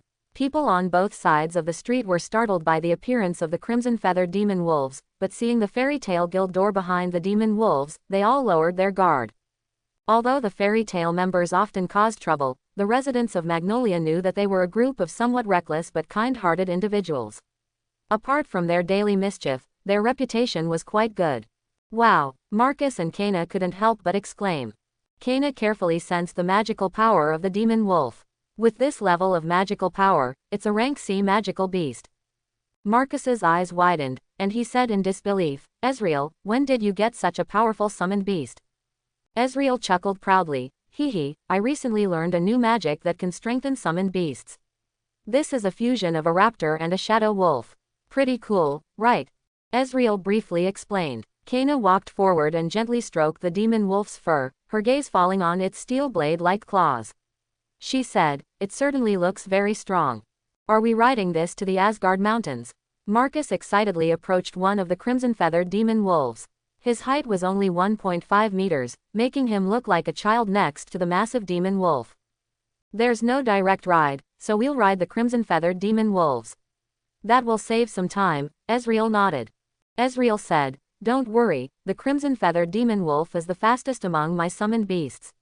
We'll be at the Asgard Mountains in no time if we ride them. The three mounted the demon wolves. Let's go. At Ezreal's command, the three demon wolves spread their fiery red wings, flapped them, and soared into the sky. As the crimson-feathered demon wolves took flight, the scenery on the ground rapidly shrank. The wind blew on their faces, bringing a hint of coolness. Marcus shouted excitedly, this feels amazing. Kana, however, gripped the demon wolf's neck fur tightly, squinting her eyes and shouting, tell your wolves not to fly so fast. I can't even open my eyes. Ezreal laughed and said, bear with it. We'll be there in about 3 days. Kana rolled her eyes. The crimson-feathered demon wolf's normal speed was over 120 miles per hour, and the strong wind pressure made it impossible for her to open her eyes. It was also very cold, so she had to pull out a card from her pocket and release a light blue energy shield magic to envelop herself, resisting the wind pressure and cold. Seeing Kana's appearance, Marcus also released an earthy yellow magical power, forming an energy shield around his body to protect himself. While riding the wolf was exciting, the weather was cold in late autumn, and the crimson-feathered demon wolf flew fast, so he was also struggling a bit with the cold wind from high-speed flight. As for Ezreal, his entire body was glowing with golden magical power, and he was lying on the demon wolf's back, closing his eyes to rest. The demon wolves soared through the air, crossing forests and mountains. The scenery below was breathtaking, but the three of them were focused on the upcoming adventure. Ezreal, how long will we be staying in the Asgard Mountains this time? Marcus asked. Ezreal lazily replied, it depends. Once we get there, we'll first look for the Titan Boa to help Viscount Shahar get the python egg his youngest daughter wants. If all goes well, we'll explore deeper for about 2 months. Marcus looked surprised. That long? That's almost as long as an A-class exploration mission. Ezreal replied, of course. The mission reward also includes a B-class mage-level flying magical beast, worth about 1.5 million on the market. That's a high reward usually only found in A-class missions. The reason the mission difficulty is B-class is because of my own strength. Going in a team will help me explore better, so the difficulty was lowered to B-class. Kana also joined the conversation. If you're so eager to go there, what are you looking for in the Asgard Mountains?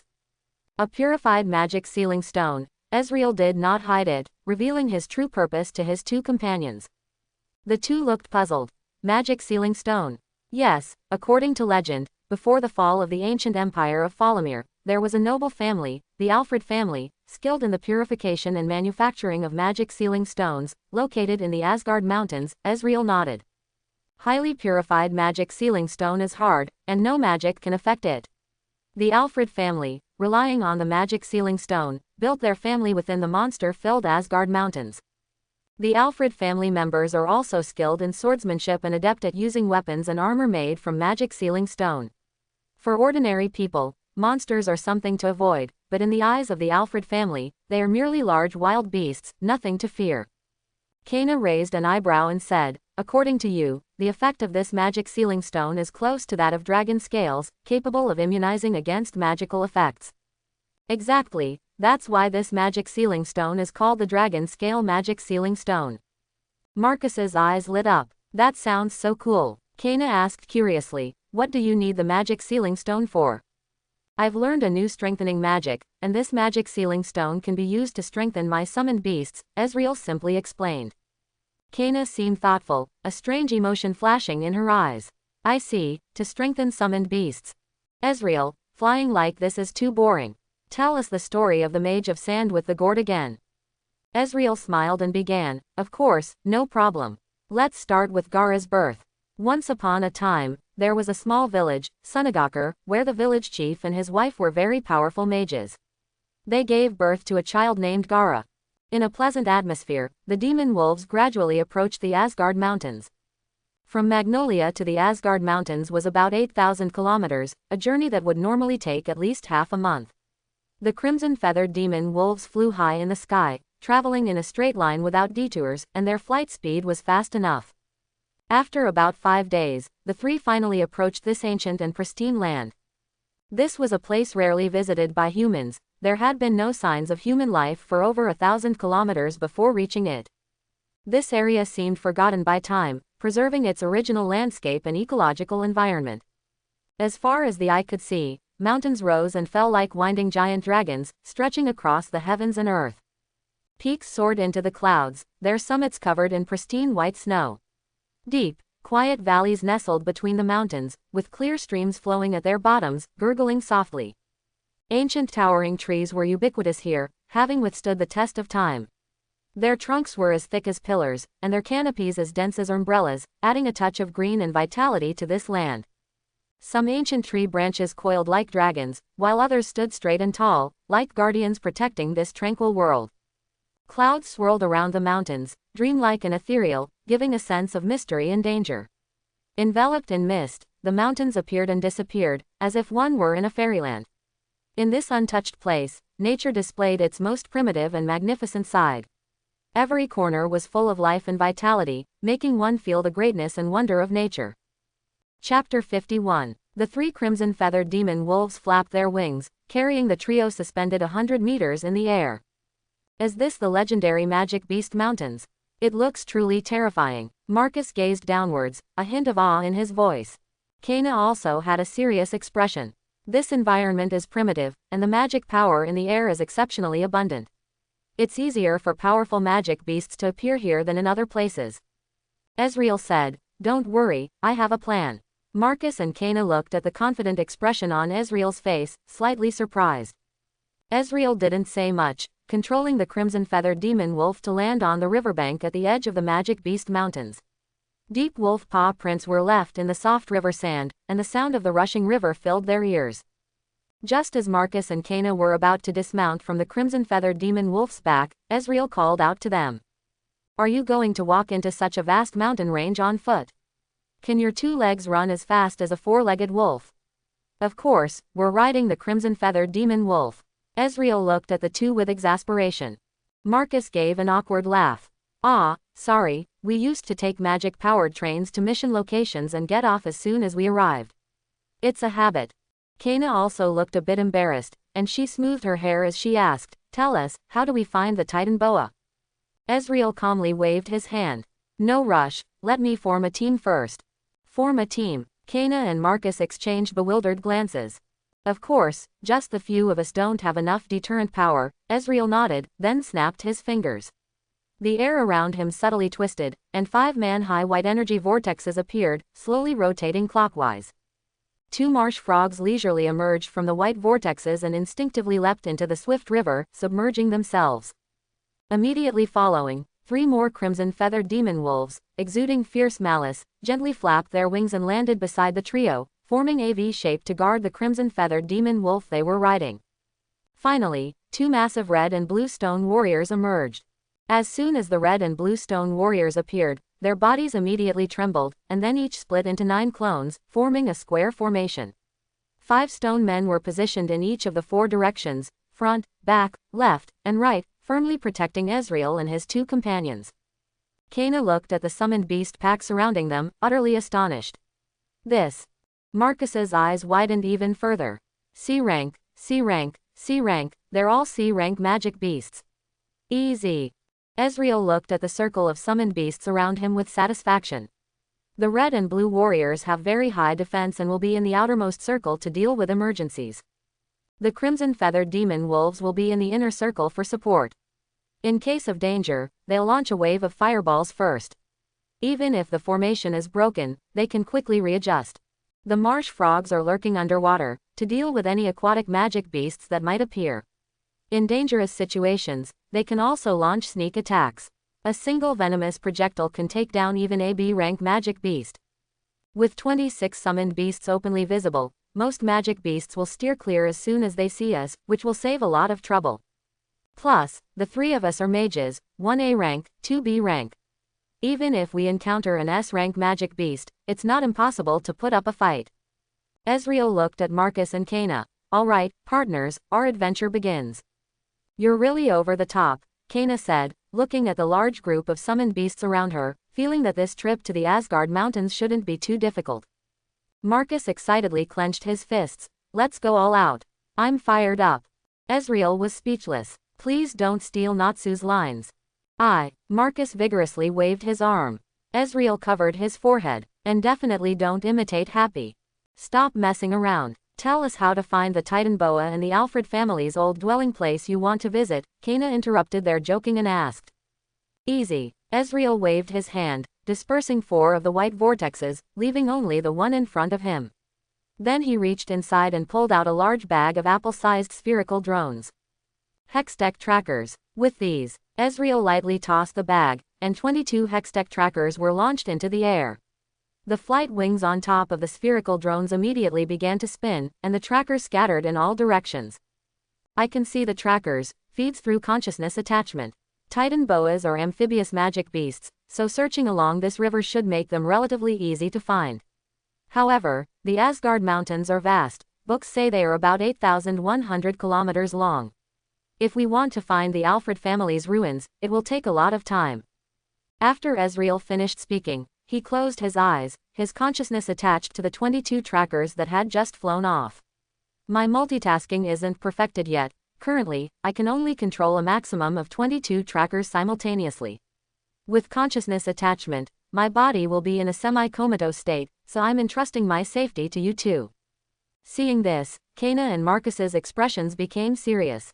Kayna softly said, "Hey, green-haired kid, we need to be serious now." Kayna gripped the crimson-feathered demon wolf's fur with one hand to steady herself, and with a flick of her right hand, 3 cards of different colors were held between her fingers. Marcus nodded. He raised his finger, and yellow sand materialized at his fingertip. Several snakes formed from sand coiled around his arm. Ezreal's consciousness was dispersed and attached to the 22 trackers, exploring the surrounding environment. Their current location was at the entrance of the Asgard Mountains. Logically, searching for Titan boas, which inhabit rivers or swamps, shouldn't require such an early carpet search. However, Ezreal's visit to these mountains had more than just the 2 stated objectives. The trip to the Asgard Mountains had finding the Alfred family's ruins as the top priority. Next was exploring the magic beasts in these mountains, and finally, searching for the Titan boa. The summoned beasts he currently possessed were, for Ezreal, still far from strong enough. For now, they were barely sufficient. But he had to strengthen all his summoned beasts in time before the fairy tale main storyline began to cope with future threats. If he could find the dragon-scale magic sealing stone left by the Alfred family in these mountains, the red and blue warrior's strength would greatly increase. Next, he would explore other magic beasts in these mountains, looking for powerful ones or those with unique abilities. After defeating them, he would fuse and strengthen other summoned beasts. Shadow wolves, crimson raptors, marsh frogs, and even blue sentinels and bramblebacks, the opportunities to enhance these wild monsters' strength were all in this place known as the Magic Beast Mountains. Wielding life alchemy, as long as he proceeded steadily, Ezreal believed that the Asgard Mountains would become the starting point for his transformation into a powerhouse. This was also why Ezreal said he had an unavoidable reason for this trip to the Asgard Mountains. Ezreal's consciousness, like a wild horse unbridled, closely followed the tracker, tirelessly traversing and exploring the vast, deep, and mysterious regions of the Magic Beast Mountains. Time, like a silent, trickling stream, passed quietly and ceaselessly. During this exploration, various wondrous sights appeared in his vision. He saw spirit deer with fur as white as snow, their agile forms galloping through the lush forest, their graceful figures like white waves weaving through a green ocean, their hooves making crisp sounds that broke the forest's tranquility. Green monkey troops swung through the bushes, leaping up and down, playing joyfully, their nimble movements and cheerful calls intertwining into a unique forest symphony. And strange bears, inhabiting tall, thick trees, were comically endearing, their furry bodies lazily leaning against the tree trunks, occasionally looking up into the distance, their eyes showing weariness. Numerous known and unknown magic beasts thrived in this vast mountain range, each occupying its own territory. Suddenly, in the image transmitted by one tracker, a massive and blurry figure flashed like a ghost through the deep, dim jungle, overgrown with tangled branches. Ezreal's spirit instantly lifted, his previously somewhat tired and weary eyes immediately becoming incredibly sharp, focusing intently on trying to further capture the specific appearance of that mysterious figure. However, as if aware of his urgent intention, the figure disappeared without a trace in the blink of an eye, with unimaginable speed, as if it had never appeared. Kena, Marcus, we might be in trouble. Ezreal hastily opened his eyes, saying with a tense expression. Upon hearing this, Kena and Marcus's bodies instantly tensed, every muscle filled with strength, immediately entering a state of high alert.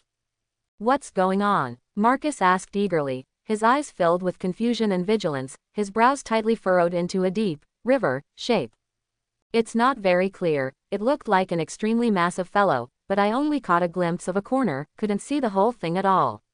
From its running direction, it's headed straight for us. Ezreal frowned deeply, lost in thought, trying to piece together more useful information from that brief, fleeting glimpse. Kena gripped the cards in her hand, her gaze sharply scanning her surroundings. We might have trespassed into some kind of magic beast's territory. Marcus's hands trembled slightly, yellow sand dancing at his fingertips. Ezreal, try to remember clearly, give us some useful information. Ezreal shook his head, it was too fast, I didn't have time to see clearly. But I felt its speed was extremely fast, and its body was massive and very aggressive. Just then, the ground began to tremble slightly, and the sound of branches breaking came from the distant forest. Here it comes, Ezreal shouted. Everyone's hearts instantly leapt into their throats, their eyes fixed on the direction from which the sound came. A giant figure burst out of the forest, bringing with it a gust of wind. Prepare for battle, Kena cried out, the cards in her hand instantly blooming with dazzling light, powerful magical fluctuations spreading outwards like surging waves. She struck first, 3 cards flying from her hand, transforming into fireballs, wind blades, and lightning strikes, heading towards the giant figure. Boom! After a loud bang, dust flew everywhere, but the giant beast's speed only paused slightly, then it charged forward even faster. Marcus's hands moved rapidly, his fingers as nimble as flying, sand like a nimble swarm of snakes, quickly coalescing in front of the 3 into an incredibly solid barrier, shimmering with golden light, like an unbreakable golden city wall. Dozens of rock cones, each the size of a human head, floated around the giant beast, shooting towards the 3, heavily striking Marcus's sand wall and pulverizing it, scattering sand and dust.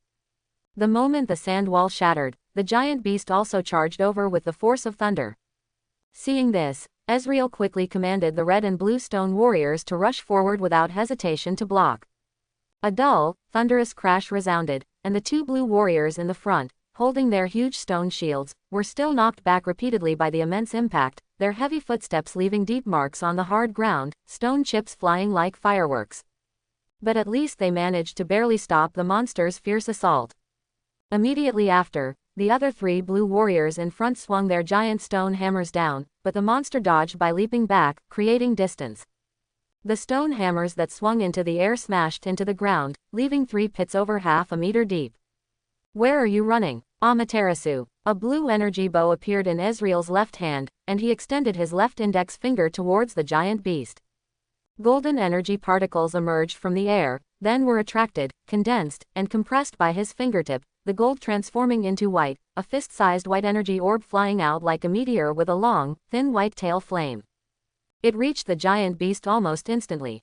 The giant beast's reaction was also quick, letting out a cow-like roar, and a thick earthen wall rose from the ground in front of it, blocking Ezreal's Amaterasu. Boom! Amaterasu struck the earthen wall and instantly exploded, a blinding white light flared, the violent explosion tore the earthen wall to shreds, and the giant beast behind the wall was also pushed back 2 steps by the shockwave. Don't let it retaliate, Ezreal shouted. Marcus raised his hands high. The ground, at some point, was already covered in yellow sand, and under his control, the sand grains continuously shot at the giant beast like a machine gun. Cards reappeared in Kana's hands, and with a flick of both hands, 6 cards flew out, a uniform blue lightning weaving into a giant electric net that enveloped the giant beast. The 3 crimson-feathered demon wolves under Ezreal's command and the 3 guarding demon wolves simultaneously spewed crimson fireballs from their mouths, continuously bombarding the giant beast. Ezreal himself held his left hand, which already had the blue energy bow drawn, with his right hand, continuously firing full-power Amaterasu, one white meteor after another aimed at the giant beast. The location of the giant beast was subjected to a continuous barrage of fireballs, lightning, yellow sand bullets, and Amaterasu light orbs, a saturation attack that within mere seconds stirred up dust, cracked, and sunk in the ground. Among them, Ezreal's Amaterasu was particularly powerful, the intense explosion effect each time able to shave off a layer of the ground. After about 10 seconds, Ezreal, Kana, and Marcus exchanged glances before slowly stopping their attacks. At this point, as a mountain breeze swept through, the lingering dust gradually dispersed, and everyone finally got a clear look at the monster's true form. It was a giant gray wild boar, covered in sharp iron spines. Its body was like a small mountain, its skin radiating the color of rock, and a pair of huge, blood-red eyes revealed endless ferocity.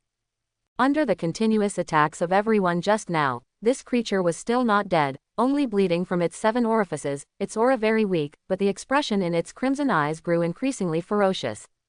This wild boar was provoked into a frenzy. Marcus gasped, "This guy is not easy to deal with."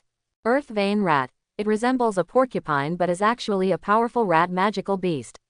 It naturally possesses the advanced earth magic, Earth Pulse. Standing on the ground, it can absorb earth vein magic power to replenish itself, and has magical abilities to control earth and rocks. It loves to eat various ores, and its defense is excellent. It's a top-tier A-ranked magical beast. It has an extremely strong territorial sense, a sensitive and irritable temperament, and is a solitary magical beast. Any creature that intrudes into its territory will be considered an enemy attempting to seize its ore veins and will be hunted down to death. Its weakness is easy to find. As long as it is kept away from the ground, its strength will be greatly reduced. Ezreal quickly retrieved the basic information of the magical beast before them in his mind and relayed it to Marcus and Kana. Marcus flipped off the crimson-feathered demon wolf, gave a thumbs up, and said, "Reliable." Kana also dismounted the demon wolf, her lips curling into a smile as she said, "It seems you really did learn some things from always being in the library." Both of them were mages proficient in both melee and ranged combat, unlike Ezreal, who was very adept at coordinated combat with summoned beasts. Riding on the crimson-feathered demon wolf, they couldn't unleash their full strength. Ezreal raised an eyebrow and said, "Of course, before coming, I specifically read through all the magical beast illustrated guides collected by the guild." The Earth Vein Rat opened its gaping maw and let out a deafening roar, interrupting the trio's casual chat.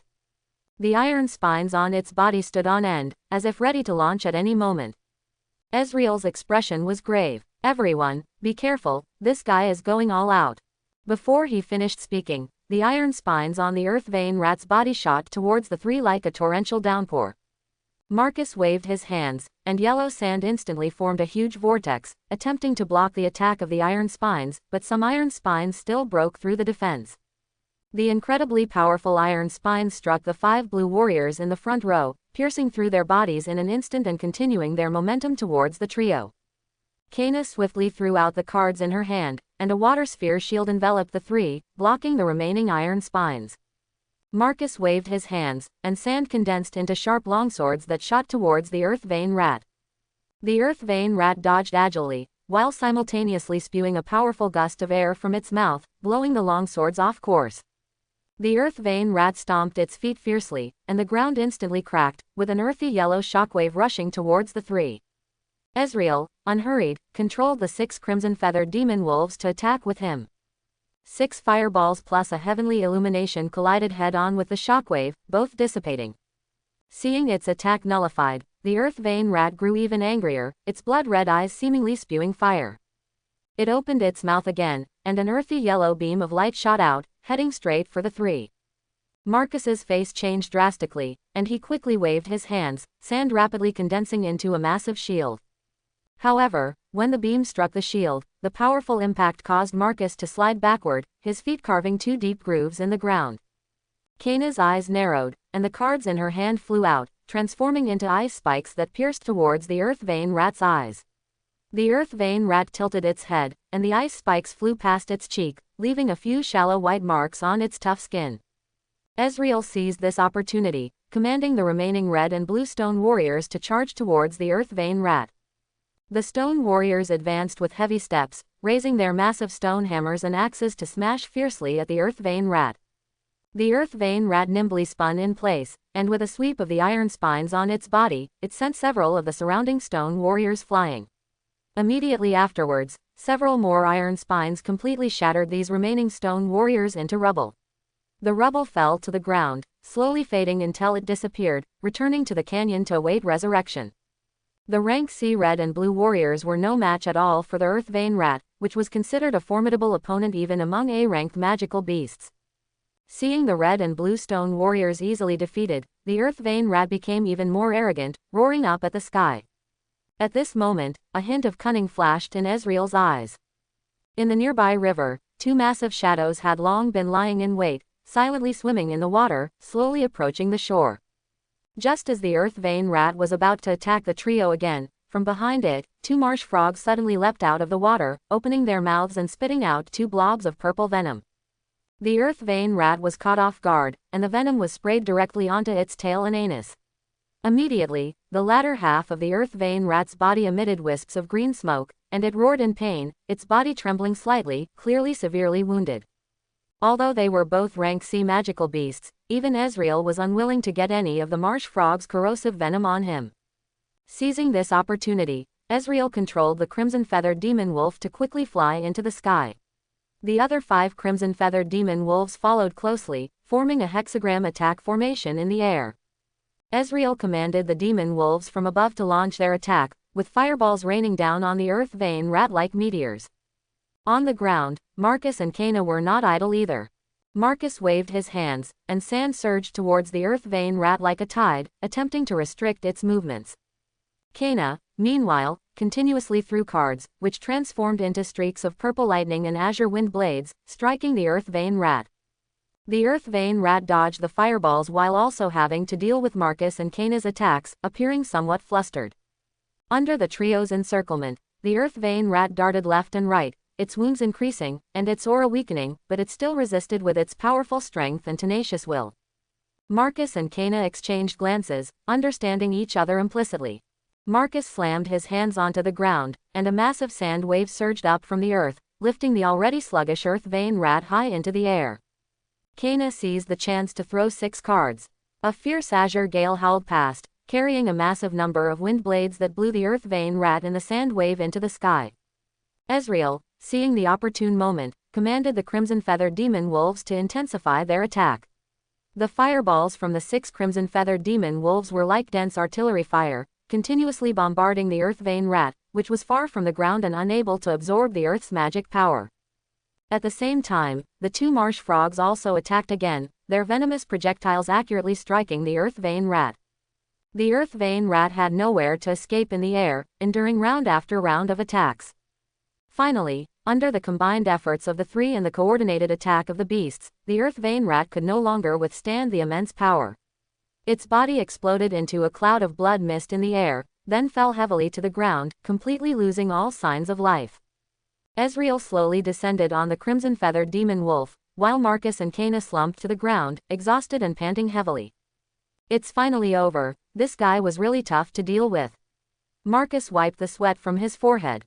Kena smiled and said, "But we still won. Good teamwork, EZ, Marcus." Marcus grinned, "Thanks for not calling me a green-headed imp, actually." Ezreal looked at the corpse of the earth vein rat on the ground, a sigh of relief escaping him as he mused, Asgard is truly worthy of being called the Magic Beast Mountains.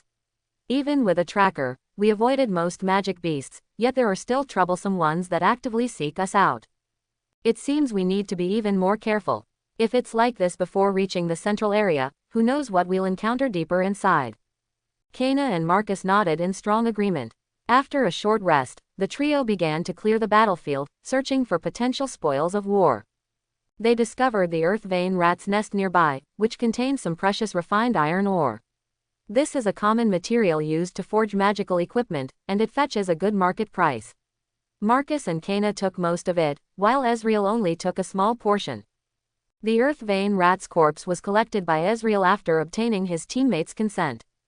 He was very interested in the Earth Vein Rat's innate magic, and he hoped that once he mastered life alchemy, he might be able to extract it from the corpse and fuse it with the red and blue warriors to enhance their combat power. After the three had collected their spoils and their magic power had mostly recovered, Ezreal once again summoned the red and blue stone warriors to form a square formation, mounted the crimson feathered demon wolf, and continued deeper into the mountains. As night fell, the Asgard Mountains, with their dense forests, became pitch black shortly after sunset. Ezreal looked at the sky. We can't go any further. Night is when many predatory magic beasts are active. If we continue, we might run into magic beasts that are out hunting. Cana also nodded and said, "Tell your marsh frog to come out of the river. We can't rest by the river at night, carnivorous magic beasts like to ambush prey there." Marcus looked around and then pointed to the nearby forest. "Let's go into the forest. I can use sand to dig an underground campsite for us, which will also help conceal our presence." Although Marcus and Cana were still young, they were B-class mages within the guild and had extensive experience with missions. Ezreal nodded. "Then let's go. Get a good night's rest and we'll set off tomorrow." With a gentle wave of his left hand, the two large shadows by the river in the distance subtly faded, then slowly disappeared. The red and blue stone warriors guarding the trio also gradually faded from view, vanishing into the air. Only the three crimson feathered demon wolves serving as mounts and the three serving as guards remained, leading them into the dense forest. After walking for a few minutes, away from the river, Ezreal and the others dismounted from the wolves. Ezreal controlled the demon wolves to form a hexagonal defensive formation, encircling the trio. Marcus then clapped his hands on the ground, and a yellowish light emanated from his palms. The ground began to turn into quicksand, sinking deep down. Within a few seconds, a circular sand pit, 7 to 8 meters deep, was formed. The three leapt into the sand pit.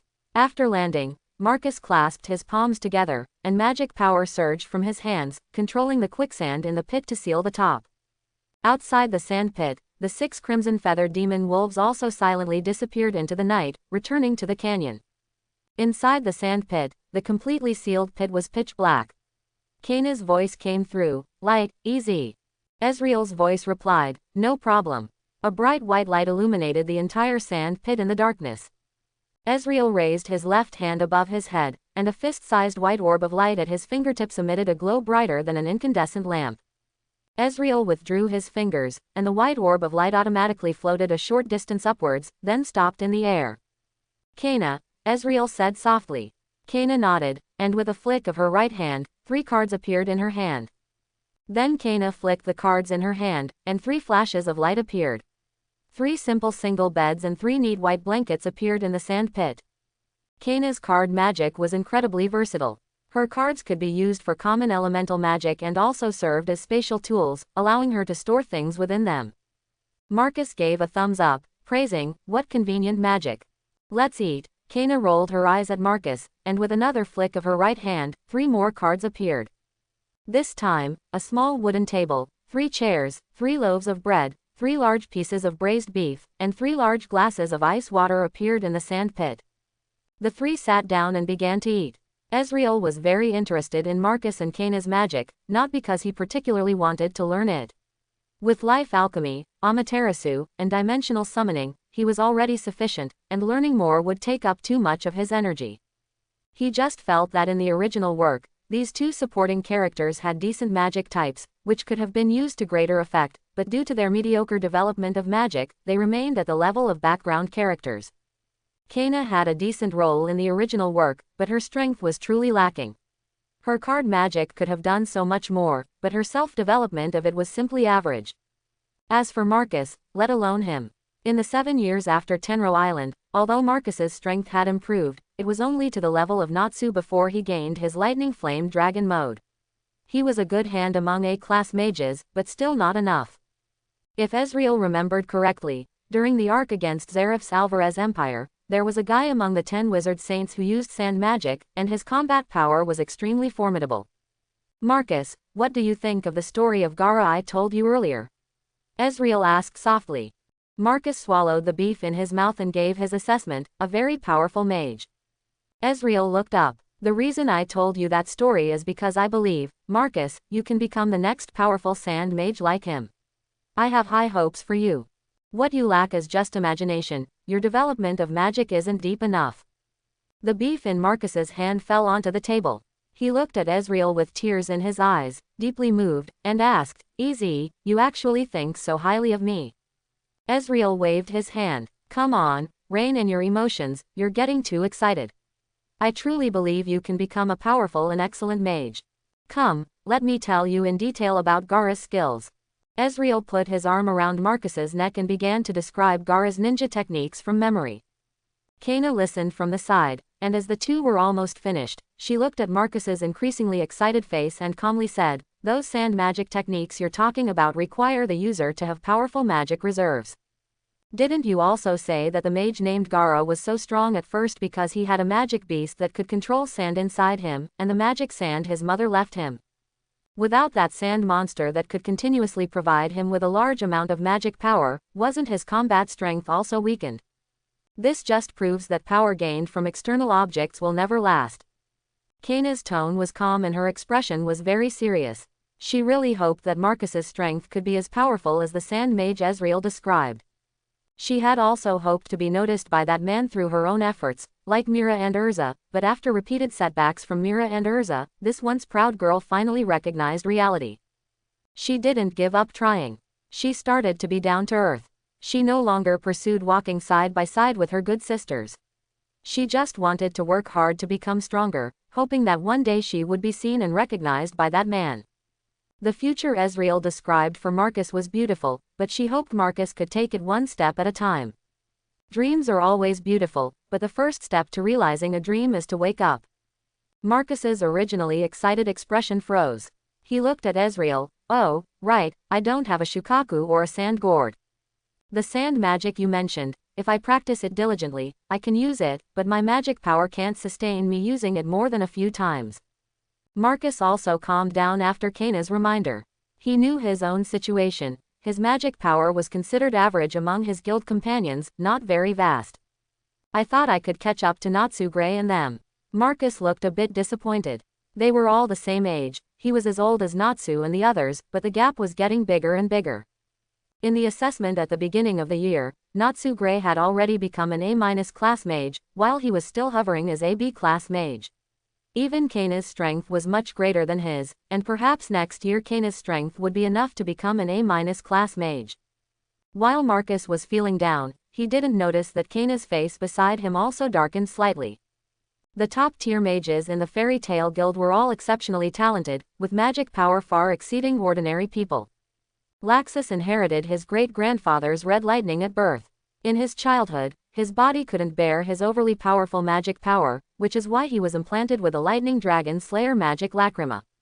Others implant Lacrima to become stronger, but Laxus did it to suppress his own magic power, which shows how astonishing his talent was. Even in the later stages, his combat power remained consistently at the forefront.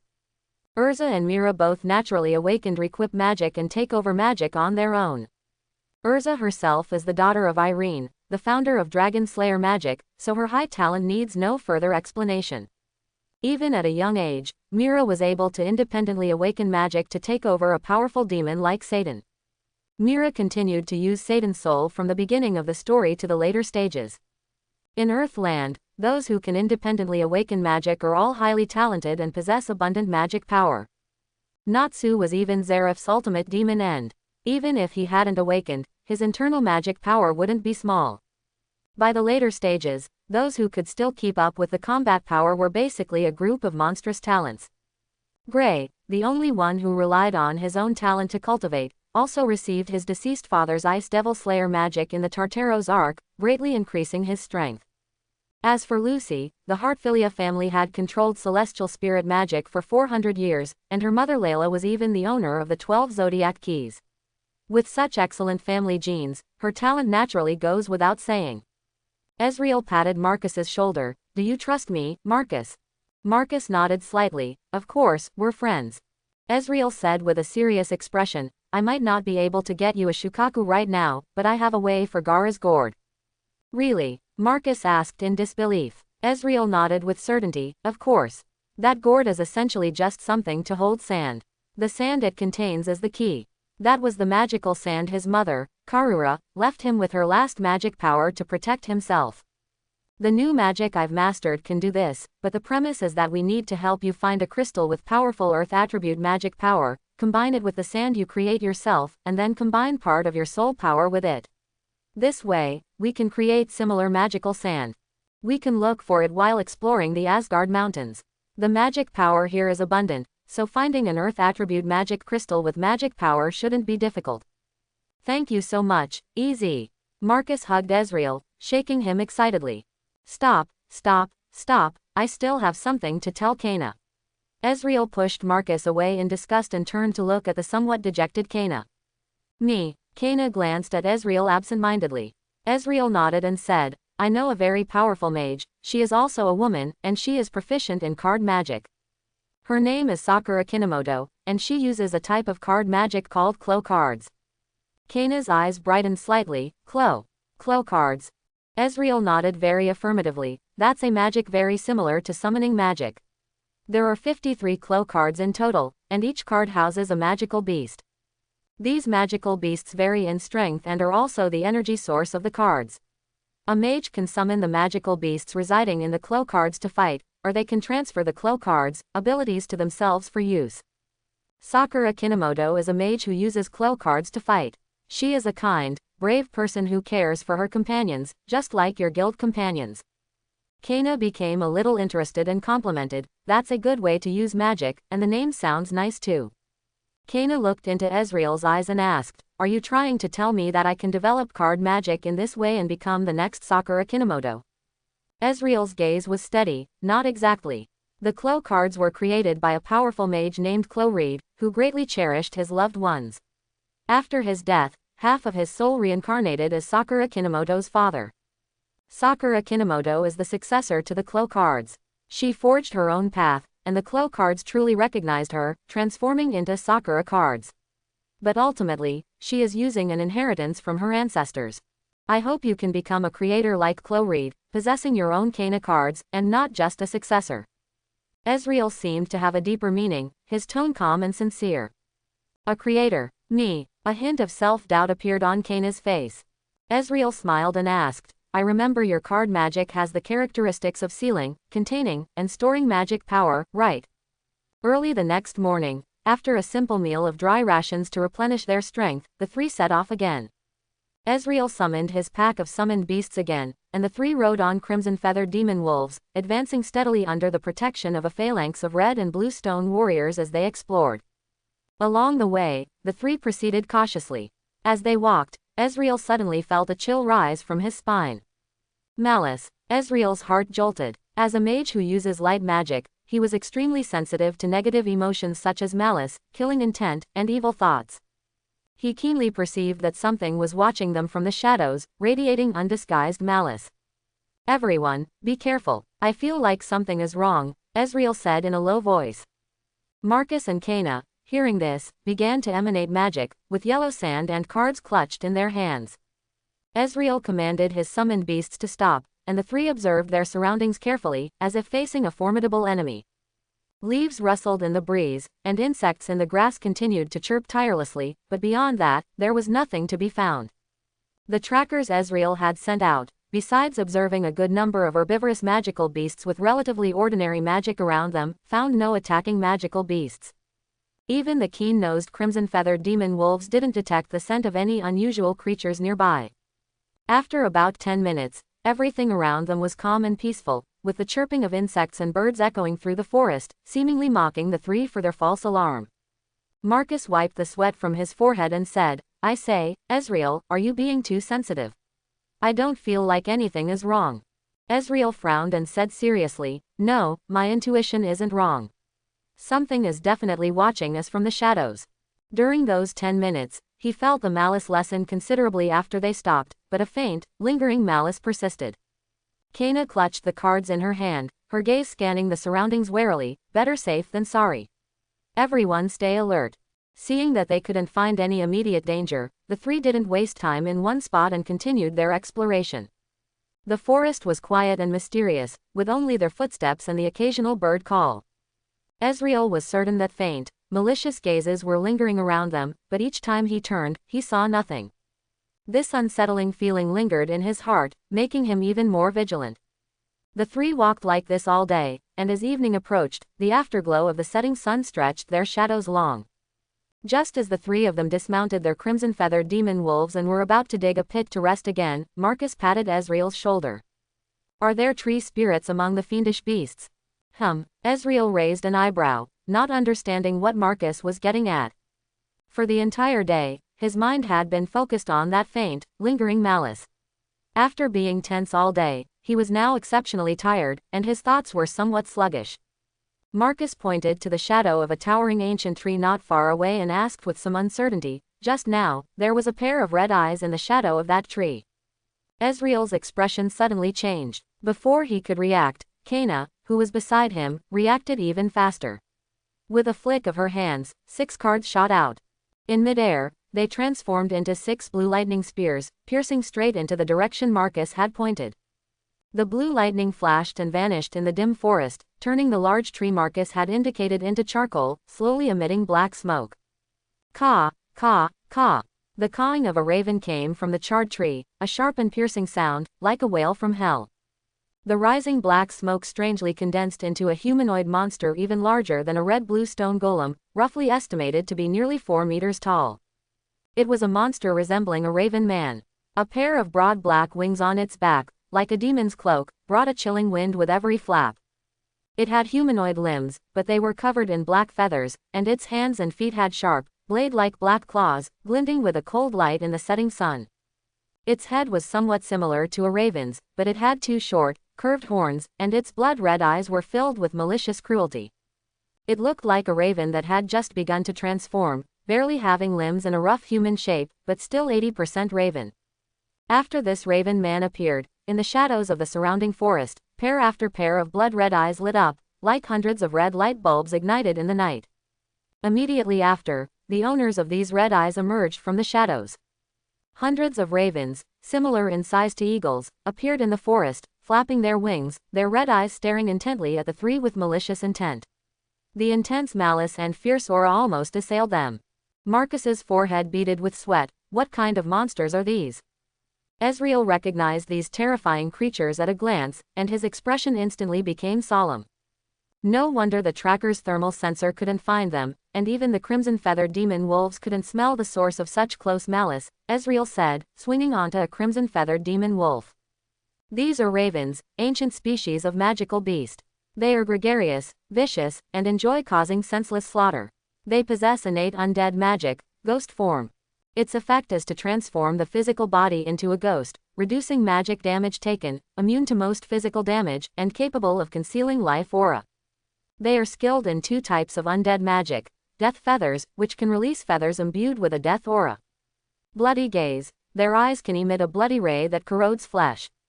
Adults are generally around C class in strength, with exceptional individuals reaching the level of AB class mage or even an A- class mage.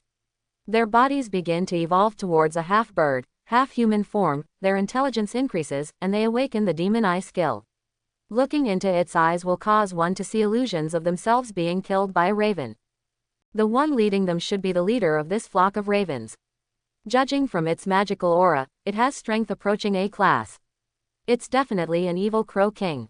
No sooner had Ezreal finished speaking than the hundreds of ravens let out a sharp, terrifying shriek, instantly shattering the forest's tranquility, and battle was imminent. The evil crow king waved its wings, commanding the flock to unleash magic. Countless black death feathers rained down on the 320 red and blue stone warriors quickly moved forward, forming a solid defensive line with their massive and sturdy bodies.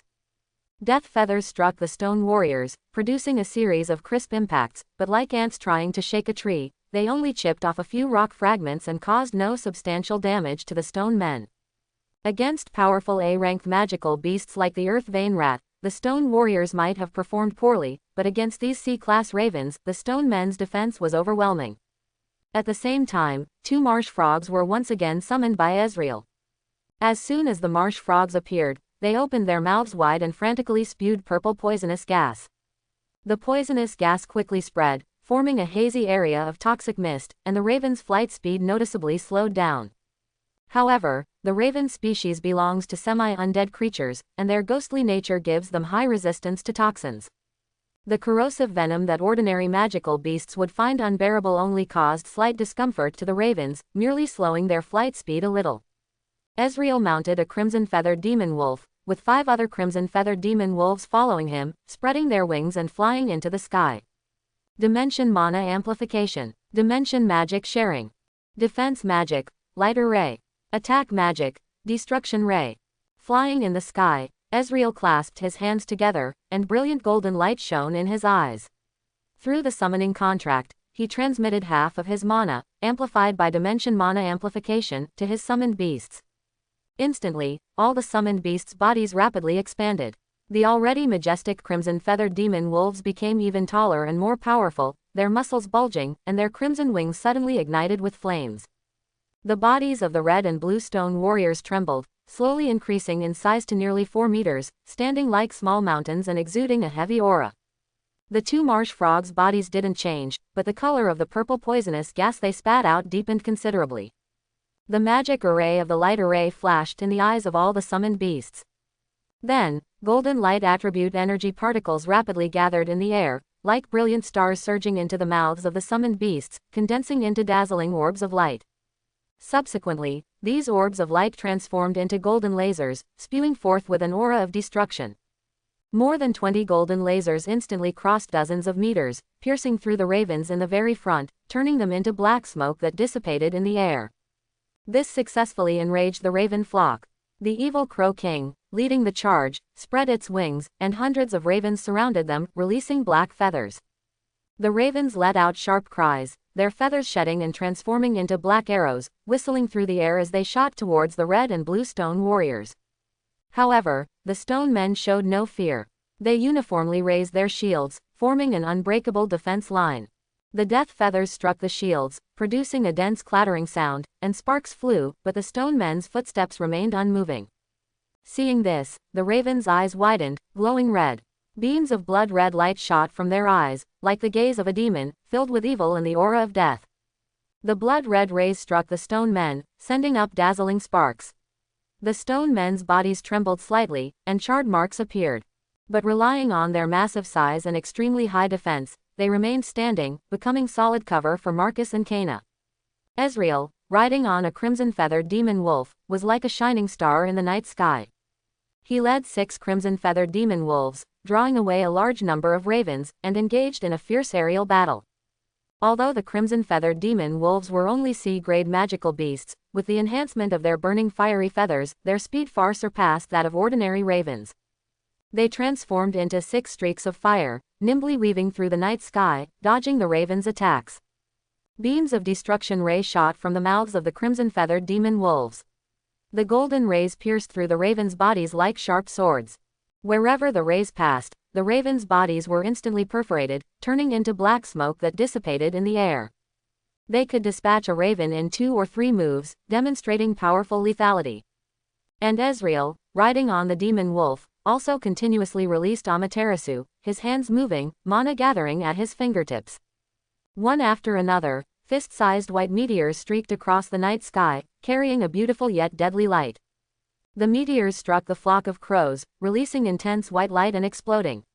The powerful impact sent the surrounding ravens flying. Each explosion could take out 5 or 6 ravens, and dazzling flowers of death bloomed in the night sky. On the ground, Kayna and Marcus, under the cover of the stone warriors, also began their fierce assault. Marcus's hands moved, and the surrounding grassland had been covered by yellow sand at some point. Under his control, the sand instantly surged like a raging tide. The sand condensed into huge sharp spikes, each several meters long, gleaming with a metallic luster. The spikes whistled as they shot towards the raven flock, moving so fast they were like lightning streaking across the night sky. The ravens shrieked in terror, trying to dodge, but the spikes were too fast. Dozens of ravens were hit instantly, their bodies pierced by the spikes, blood splattering, as they shrieked and fell. Immediately after, Marcus clasped his hands together and let out a low roar, sand vortex. The yellow sand on the ground swirled upwards, transforming into a massive, rapidly spinning vortex, emitting a chilling howl. The vortex contained a powerful suction force, pulling a group of ravens into it. The ravens struggled desperately in the vortex, but it was useless. They were instantly shredded, turning into clumps of bloody mist-emitting black gas. Kena was not to be outdone. She continuously flicked her hands, and cards shot out like meteors, shimmering with mysterious light in the air. The cards transformed into countless ice cones in the air, each ice blade crystal clear and shimmering with a cold glint. The ice cones rained down on the ravens, like a storm of ice. Those ravens who couldn't dodge were impaled by the ice cones, instantly turning into ice sculptures and falling from the sky. Immediately after, Kena waved her hands again, throwing out 6 cards, which transformed into roaring fiery whirlwinds. The fiery whirlwinds swept towards the ravens. Wherever they passed, the ravens' feathers were scorched, and the air was filled with a burnt, decaying smell. Seeing the heavy losses of his subordinates, the evil Crow King shrieked in fury and personally joined the battle. Its body was several times larger than an ordinary raven, its black feathers shimmered with an eerie light, and its blood-red eyes were full of killing intent. The evil Crow King's death feathers magic was incredibly powerful. The black feathers it shot out were like sharp blades, gleaming with a cold light. It forcefully flapped its wings, and countless death feathers shot towards the stone warriors with greater speed and strength. These black feathers directly destroyed the stone warriors' stone shields, and without losing momentum, struck the stone men, leaving deep wounds. The stone warriors' bodies gradually began to crack. Immediately after, thick blood-red rays shot from the evil Crow King's eyes, instantly and completely destroying one stone warrior. The stone warrior's body gradually corroded under the illumination of the blood-red light, turning into a pile of rubble and slowly disappearing. The evil Crow King seized the moment a gap appeared in the stone man's protective formation, its figure transforming into a black light and rushing straight in. 2 nearby stone warriors tried to block it but were struck by the evil Crow King, whose close combat ability was also astonishingly powerful. It crushed their heads with 2 claw strikes, revealing Marcus, who had been protected behind them. Looking at the evil Crow King's blood-red eyes, Marcus's face changed drastically. Not good. The evil Crow King seized the opportunity, releasing its demon eye the moment its gaze met Marcus's. A strange red light illuminated its crimson eyes, and Marcus felt his vision go dark, terrifying hallucinations involuntarily surfacing in his mind. He saw himself, his head clutched in the evil Crow King's beak, his headless body sprawled on the ground, a large hole in his chest. Other ravens stood on him, feasting on his internal organs. His heart was instantly filled with endless dread. Marcus, trapped in the hallucination, froze in place. The evil Crow King's eyes glowed red again, ready to deliver a fatal blow. At this critical moment, Ezreal, who had been keeping a distracted eye on the battlefield from the sky, reacted with lightning speed. A heavenly illumination spell, like a brilliant white meteor, shot directly towards the evil Crow King. The evil Crow King was struck by this powerful force, white light exploded, and a violent shockwave blasted both of them away.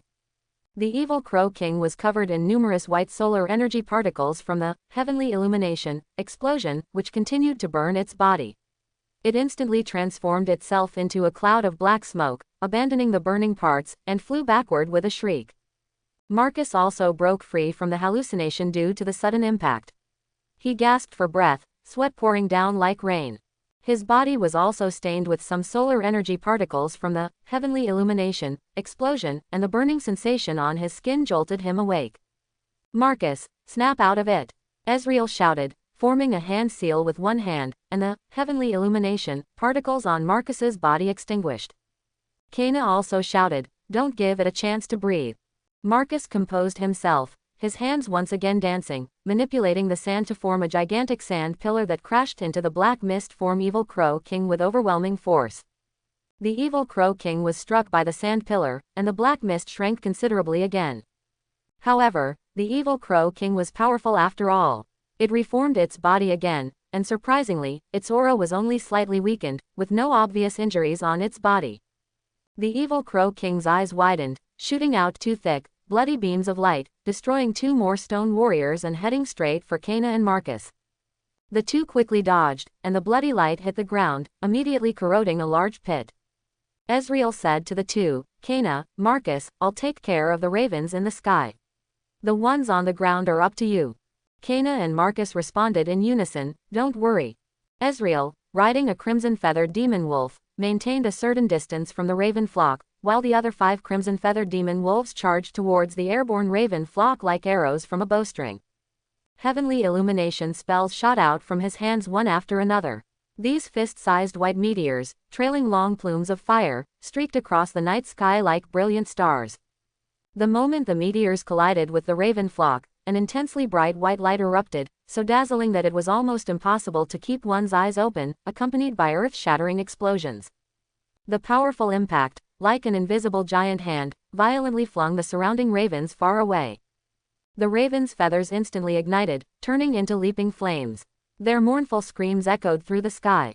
Ezreal, riding on the back of a crimson-feathered demon wolf, was as agile as a dragon, majestic and awe-inspiring.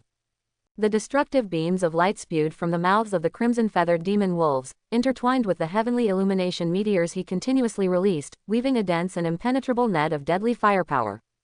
The ravens, originally known for their agility, were like trapped beasts in a desperate situation under this powerful and dense attack, dashing left and right but with nowhere to escape. Ravens constantly plummeted straight from the sky under the impact of this powerful magical force, turning into dark, inky smoke and dissipating into the air.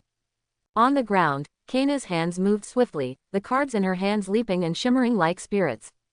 Sometimes the cards transformed into dense, incredibly sharp ice spikes, shooting towards the raven flock with overwhelming force. Wherever the ice spikes went, the air seemed to freeze.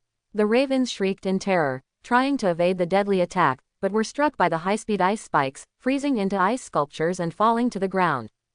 Other times, the cards transformed into fiercely burning, scorching flames, forming a surging sea of fire that mercilessly engulfed the ravens. In the flames, the ravens' feathers were scorched, emitting a pungent, burnt smell. Marcus's eyes were wide, veins bulging on his forehead, his entire body's magic continuously flowing into the surrounding sand. Under his control, the sand sometimes condensed into huge, sharp spikes, piercing fiercely into the ravens like long spears and halberds. Wherever the spikes passed, the ravens' bodies were easily pierced, blood splattering. Other times, the sand transformed into huge, powerful claws, striking fiercely at the approaching ravens with a whistling sound. With each strike, the sound of breaking raven bones and their painful wails could be heard. Facing the coordinated and fierce attacks of the two, the ravens, despite their large numbers, gradually showed signs of decline. However, under the command of the evil Crow King, they continued to launch wave after wave of assaults. Although the stone warriors could not keep up with the ravens' movement speed, they did not retreat. Without pain or fear, they steadfastly held their defensive line. Whenever a raven tried to break through, the stone warriors swung their massive stone axes and hammers, delivering heavy blows to the ravens. The stone warriors, relying on their extremely high magic resistance and tough bodies, firmly blocked the ravens' attacks. This allowed Marcus and Kayna to unleash their magic to their fullest. In the area where the raven flock was located, the purple poisonous mist in the air grew thicker and thicker. Many ravens, while flying, fell to the ground, flapping their wings and spitting blood, mixed with fragments of corrupted internal organs. The longer the battle dragged on, the more effective the auxiliary abilities of the two marsh frogs became. Seeing the unfavorable situation, the evil Crow King let out a sharp and mournful cry. This cry was filled with anger, unwillingness, and despair. It furiously flapped its wide wings, the strong wind pressure dispersing much of the poisonous mist, as it tried to lead its remaining tattered forces in retreat. Trying to run, not so easy, Kayna exclaimed, a hint of ruthlessness flashing in her eyes. The card in her hand glowed green, instantly transforming into a giant green thorn, thick as a python, that flew towards the evil Crow King like lightning. The thorn quickly and accurately wrapped around the evil Crow King's body. A human-like look of disdain flashed in the evil Crow King's eyes, and its body transformed into a large cloud of black smoke, attempting to break free from the thorns. Marcus seized the opportunity, forming a claw with one hand and pointing it at the evil Crow King, letting out a low roar, sand burial. The sand on the ground surged up like a living thing, instantly engulfing the evil Crow King, which had turned into black smoke, forming a sand sphere. Just then, Ezreal successfully dealt with the raven flock in the sky, descending like a god of war with 6 crimson-feathered demon wolves. His eyes glowed with golden light, and in his left hand, he tightly clutched a remarkably powerful heavenly illumination spell, its white light as brilliant as a star. Before he landed, he instantly activated Arcane Shift, transforming into a golden light and disappearing from the wolf's back. In a blink of an eye, the golden light reappeared, and Ezreal appeared before the sand sphere, trapping the evil Crow King, fiercely striking with his left fist. His left fist, imbued with the power of heavenly illumination, struck the sand sphere. Dazzling white light erupted from Ezreal's left fist, forming a massive pillar of light that engulfed the sand sphere and the evil Crow King within it. The yellow sand exploded, and the black smoke within let out a heart-wrenching, utterly miserable shriek. The evil Crow King was blasted out of its original form by Amaterasu's light cannon, flying out like a launched projectile, breaking countless thick trees along the way. Its massive body tumbled several times on the ground before finally coming to a stop in a cloud of dust. The surrounding ravens, seeing this, were terrified, their eyes filled with unconcealed fear. Their once orderly formation instantly became chaotic, and they scattered like headless flies, fleeing in all directions. The remaining 100+ ravens disappeared in just 2 or 3 seconds. Kayna and Marcus looked at the messy, smoke-filled battlefield and let out long sighs of relief. Kayna wiped the large beads of sweat from her forehead and said, "It's finally over." Her voice carried a hint of exhaustion, and her hands were trembling slightly. Marcus, utterly exhausted, plopped down on the ground, panting heavily, and said, "Yes, I almost couldn't hold on." Ezreal slowly descended from the sky, the dazzling golden light in his eyes gradually receding. Looking at the chaotic battlefield, he softly said, "Everyone, quickly recover your stamina and mana, we can't stay in this place for long." Just as the 3 of them had let out a sigh of relief, a series of mournful wolf howls suddenly echoed around them, growing closer and closer. "Not good, let's go." Ezreal's expression changed. Ezreal waved his hand, and the marsh frog and red blue stone golem were all sent back to the canyon. "You two go first." Ezreal's face was solemn. Marcus and Kayna did not hesitate, each flipping onto a crimson-feathered demon wolf. Ezreal directly issued commands through his consciousness. The 6 crimson-feathered demon wolves spread their wings, ignited with flames with a whoosh, and carried the 2 of them away. He, himself, activated Arcane Shift, transforming into a golden light and appearing in front of the fallen evil Crow King. The evil Crow King had already fallen into a coma. Although its injuries were severe, its life force was still present. For a semi-undead life form like a raven, as long as it wasn't completely killed, it could recover by preying on creatures. To be hit head-on by Amaterasu and still not die, Ezreal murmured in slight surprise. Indeed, when it comes to durability, it has to be a magical beast. Its physical endurance is far stronger than a mage of the same level. Ezreal sighed, then placed his left hand on the evil Crow King's head, a white vortex appearing in his palm, completely engulfing and making the evil Crow King's body disappear. Dimension Temporary Containment. An auxiliary magic within dimensional summoning. Its effect is to cover a life form entirely with dimension mana, temporarily teleporting it to an alternate world that the summoner can open a gate to. The duration of the specific effect depends on the amount of dimension mana used by the caster. After completing all this, Ezreal's body shattered into a cluster of golden light particles and vanished from the spot. The 6 crimson-feathered demon wolves flying rapidly in the sky were like 6 streaks of fire, strikingly conspicuous in the night sky. A golden light flashed, and Ezreal appeared on one of the crimson-feathered demon wolves, his forehead slightly beaded with sweat. "Good thing I managed to teleport back within the extreme range." Marcus and Kayna, seeing Ezreal appear on the magical wolf's back, also breathed a sigh of relief. They were about to speak but were stopped by Ezreal's wave of a hand.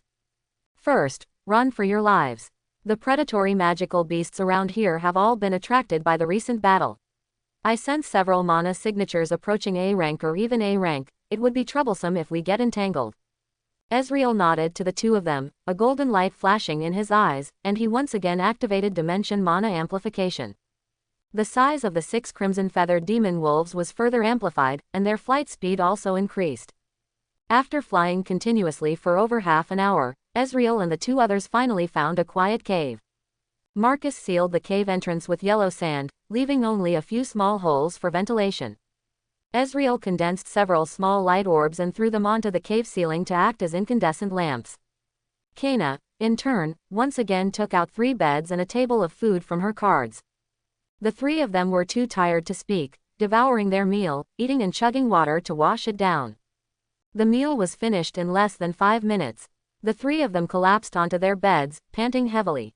"Another thrilling day," Marcus sighed, lying on the bed. Ezreal smiled and said, our individual strength isn't high. To be honest, it was easier to fight than yesterday's Earth Vein rat, it's just that the sheer number of ravens made them a bit troublesome. Kena rubbed her stomach and said, your summoned beasts made a great contribution. If it weren't for these guys assisting us, with just the 3 of us, we would have had no choice but to run from such a large group of ravens. Marcus nodded in deep agreement. In 2 consecutive days of fierce battles, Ezreal's summoned beasts had played a crucial role. Especially today, in confronting this horde of crazy ravens, with their overwhelming black feathers, if it weren't for the stone warrior standing in front as cover, after 2 consecutive volleys, he and Kena would have been seriously injured. Although the ravens were only C rank, their numbers were vast. Even an A- rank would not be able to withstand a round of C rank magic bombardment. Magical beasts, relying on their massive size, possess powerful physiques, and their mana is also more abundant than human mages. At the same rank, the magical power of magical beasts far exceeds that of ordinary mages. Ezreal raised an eyebrow and said, as a summoner, I've never been afraid of a group fight. Once I get the dragon scale magic sealing stone and fuse it with the red and blue warriors, I'll just stand there and let them hit me. After Ezreal finished speaking, he sat up from the bed. One more thing, your reward will be paid today. Ezreal finished speaking, and with a wave of his left hand, a man-height white energy vortex appeared, from which the dying, massive body of the evil Crow King fell out. The nearly 4-meter body of the unconscious evil Crow King crashed onto the ground, stirring up a layer of dust in the cave, and also startling Marcus and Kena. The moment the evil Crow King landed, Marcus and Kena both shot up from their beds. They exchanged glances, then stared intently at Ezreal. You're not going to say that you're using this evil Crow King, which has near A-rank strength, as the mission reward, are you?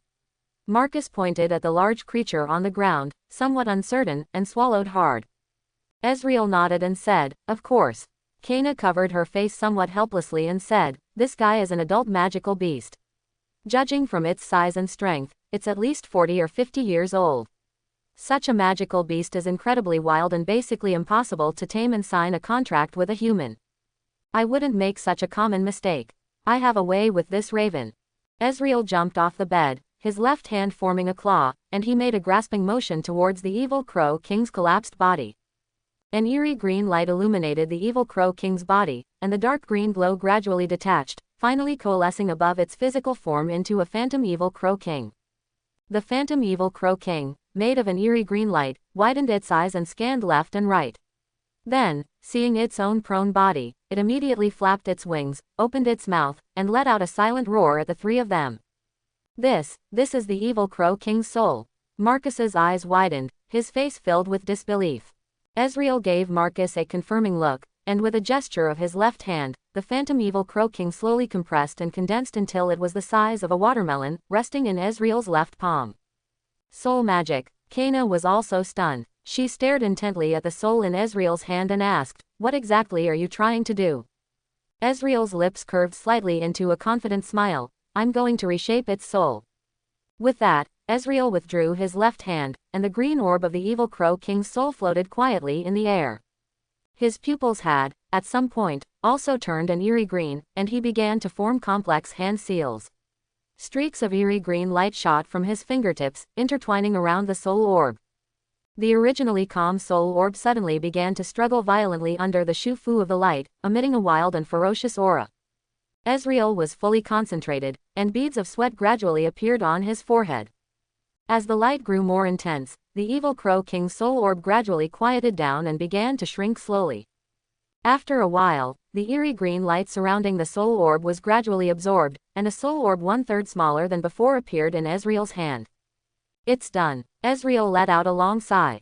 Kena leaned closer, curiously looking at the soul orb. Will this really make the evil Crow King obedient? Ezreal nodded and said, I extracted the evil Crow King's soul, erased unimportant memories, and rewrote its soul. It now believes itself to be a loyal and obedient summoned beast, and will forever be loyal to its master. Marcus was shocked. That's possible. Altering a soul, Kena looked at Ezreal, her expression one of disbelief, and said, what an astonishing mastery of soul magic. I've never heard you mention it. Ezreal smiled, not responding. He gently tossed the soul orb in his hand, and the soul orb, glowing with an eerie green light, naturally flew into the evil Crow King's body, which lay on the ground. The evil Crow King, whose breathing had been faint, trembled slightly after its soul returned. Its breathing gradually stabilized, its eyelids twitched, and its limbs trembled, showing signs of awakening. Kena, try it. Use your magic to seal this evil Crow King into a card and make it your first fairy card. Ezreal looked at Kena, and said seriously, Marcus told me that he joined this mission simply to help me. He doesn't care about the amount of the mission reward, 10,000 jewels from the commission fee is enough as a token. I'll give you the B-rank flying magical beast. This evil Crow King is your reward, which I'm paying you in advance. This will also increase our safety in the upcoming exploration. Marcus, Kena couldn't help but turn to look at Marcus, her eyes slightly red. The green-haired young man scratched his head, revealing a shy smile, and said, Ezreal mentioned it a while ago, Gara's magic of using sand to create clouds for flying, I'm almost done with it. A flying magical beast wouldn't help me that much. If you really want to thank me, buy me a drink when we get back. Marcus smiled shyly. Kena gave Marcus a thumbs up and said loudly, Of course, no problem, Marcus. Kena's personality was already straightforward and decisive. After hearing the two of them, she didn't hesitate at all. With a flick of her right hand, a card appeared between her index and middle fingers. The front was blank, and the back was black with a red fairy tail emblem in the center. Well, Kena card, doesn't sound good at all. Let's just call it a fairy card. When a magical beast in the wild is subdued by a fairy tale guild mage, sealed, and then transformed into a fairy that can be commanded by people. As Kena spoke, she flicked the card in her hand. The card grew with the wind, expanding to 4 meters tall in the blink of an eye. The blank side faced the evil Crow King lying on the ground and covered it. Boom! A sound similar to a balloon exploding rang out. The card shrank back to its original size, and the evil Crow King on the ground had vanished. On the previously blank card, a black forest pattern had appeared. In the very center of the black forest was a humanoid raven with vast wings spread, 2 horns on its head, and 4 limbs, staring out with blood-red eyes. Kena gestured, and the card with the evil Crow King's image automatically flew back into her hand. After examining it carefully, she contentedly put it back in her bag, then said to the two, With the evil Crow King's help, our upcoming mission will be much easier. Ezreal nodded in agreement, then turned to look at Marcus. Marcus met Ezreal's gaze, paused for a second, then quickly waved his hands, saying, You don't need to pay me the cash now. We can talk about it when we get back. Ezreal chuckled and said, No, that's not it. Kena's Raven's strength is close to A rank, and its actual value is quite a bit higher. So, your cash is gone. Marcus waved his hand dismissively, saying, That kind of thing doesn't matter. Kena's expression changed slightly, and she reached into her bag to pull out money. Ezreal tapped on the table, attracting their attention. He then changed his tone, smiling as he said, So, I've decided to take you to find gold sand to settle your mission reward. Marcus and Kena both paused slightly. Marcus asked confusedly, Gold sand? Ezreal nodded and continued, I recalled last night before bed that sand magic is one of the variations of earth magic, and earth element magic materials are the most documented. Among those directly related to sand, there are probably over 200 types. Among these, there are a few that are very compatible with you. However, some are too precious and hard to find, and their scarcity makes them not very useful. The magic material that is compatible with your magic, easiest to find, and can be obtained in large quantities is called gold sand. This is a relatively precious magic sand, usually found at the bottom of large rivers. It possesses extremely high hardness, is incredibly heavy, has excellent magical conductivity, contains abundant earth attribute magic power, and naturally possesses the ability to attract earth magic from the air. I hope everyone will support it and subscribe for more videos.